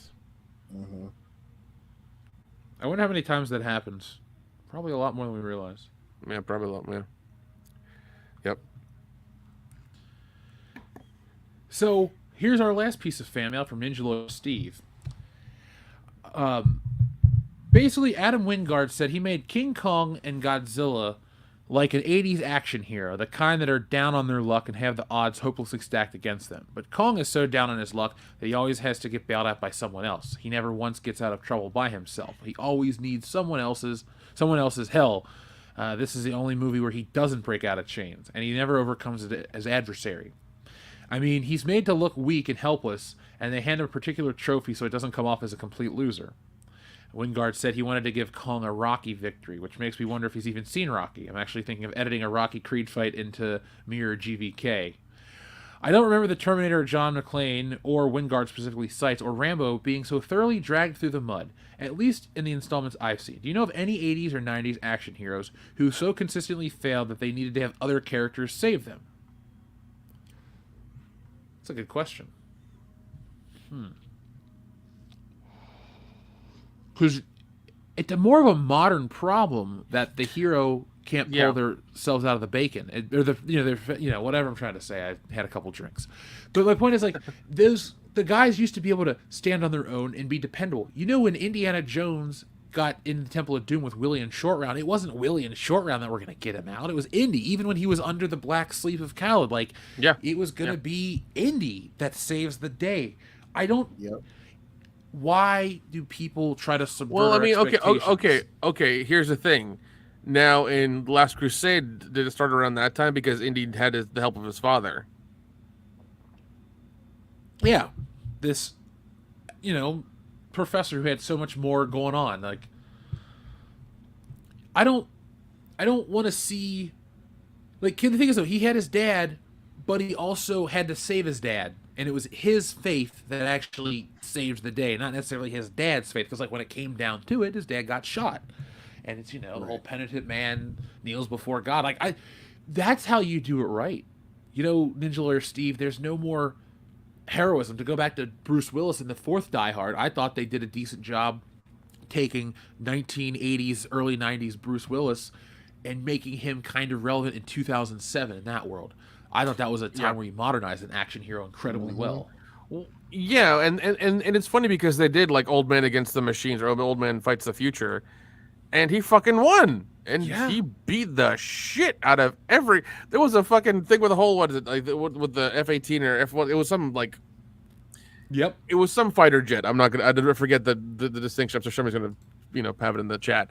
But he goes against that. It's a whole crazy scene that happens. Those movies escalate all the way through. It's crazy. They're a lot of fun until you get to 5. But even then, it's him just he didn't know about computers. He had Justin Long help him, and still he's do this shit, let's go.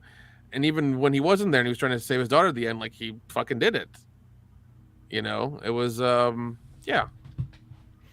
don't know, but yeah, I think it's a modern. I think that's a modern thing where the hero gets help from an outside source or something in order to win, and I don't really like that because the hero of the movie, of the story, is supposed to be the hero. They're supposed to go through the journey of overcoming their obstacles, learn, grow, and become a better hero at the end, not depend on anybody else because they've depended on themselves because once again they're the hero. That's true. The traditional, like I was saying, we keep going against tradition with storytelling. It's not like we're trying to keep traditions alive that are terrible. It's like, look, this is something from thousands of years we've built upon, these traditional storytelling tropes. That's why Star Wars and things work, because they have those universal elements that everybody likes. We keep taking those out in our stories, and our characters suck even harder. Like, outside of John Wick, I can't think of a handful of characters from the modern age, let's say 2015 on. Let's just go back 2014 for John Wick to appear, but like in the last decade, how many great original things have popped up? We're kind of stuck in this perpetual loop.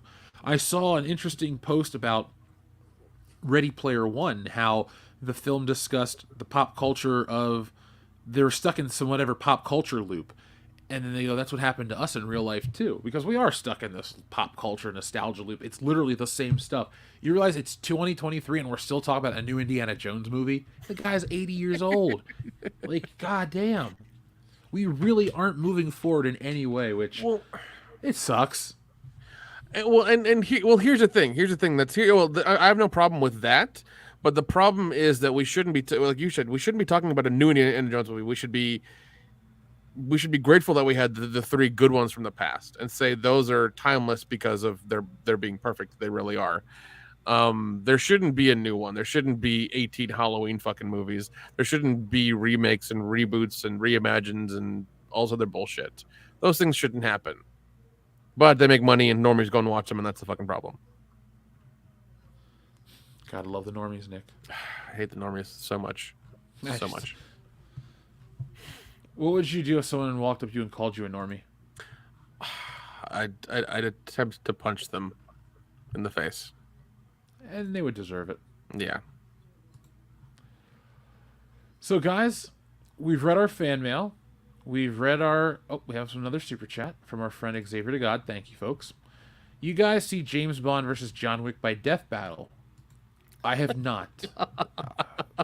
You guys want to speculate on who would win in that fight? James Bond versus John Wick?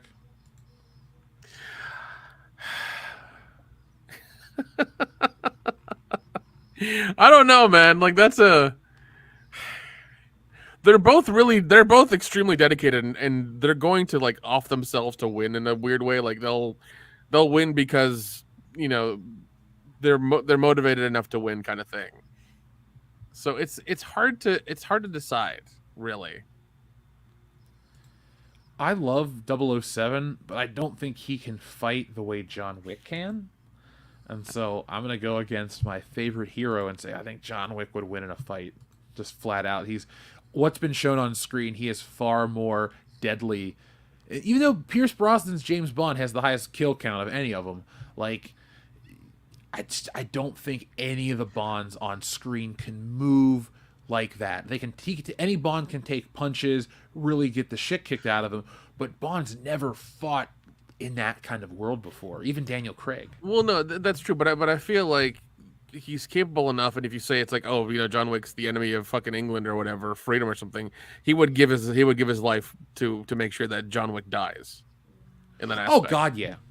When it comes to gunplay, I'd say Bond is equal. No, 100%. But I just feel like in their dedication, they would both off themselves to kill the other one if it meant they both were going to die, kind of thing. So I don't know. And once again, like you said, they have both different styles because Bond's been trained and he has experience over the years and doing stuff and espionage and things like that. So I don't know. It would be interesting. It would be very interesting to speculate. I wish it would happen now. Yeah, definitely. I mean, I think that would be a fun short or skit or something for sure. Yeah, because I mean, it's, you know, once again, they're both fighters. They're both proficient. It's funny because they're both proficient in the exact same things, but they have had different, I guess, training to get to where they are. Yeah. But once again, they're both good at what they do. So it's interesting. It's interesting. Yeah, Bond's a naval officer. John Wick, Baba Yaga. Yeah. I think after tonight's show, I'm gonna go finish finish the game GoldenEye. Fuck it, dude. You wanna hear something bullshit? I get to the end of the level, I walk out, thought I beat it. I forgot to do one objective. I was so upset with myself. Oh, dude, that fucking blows.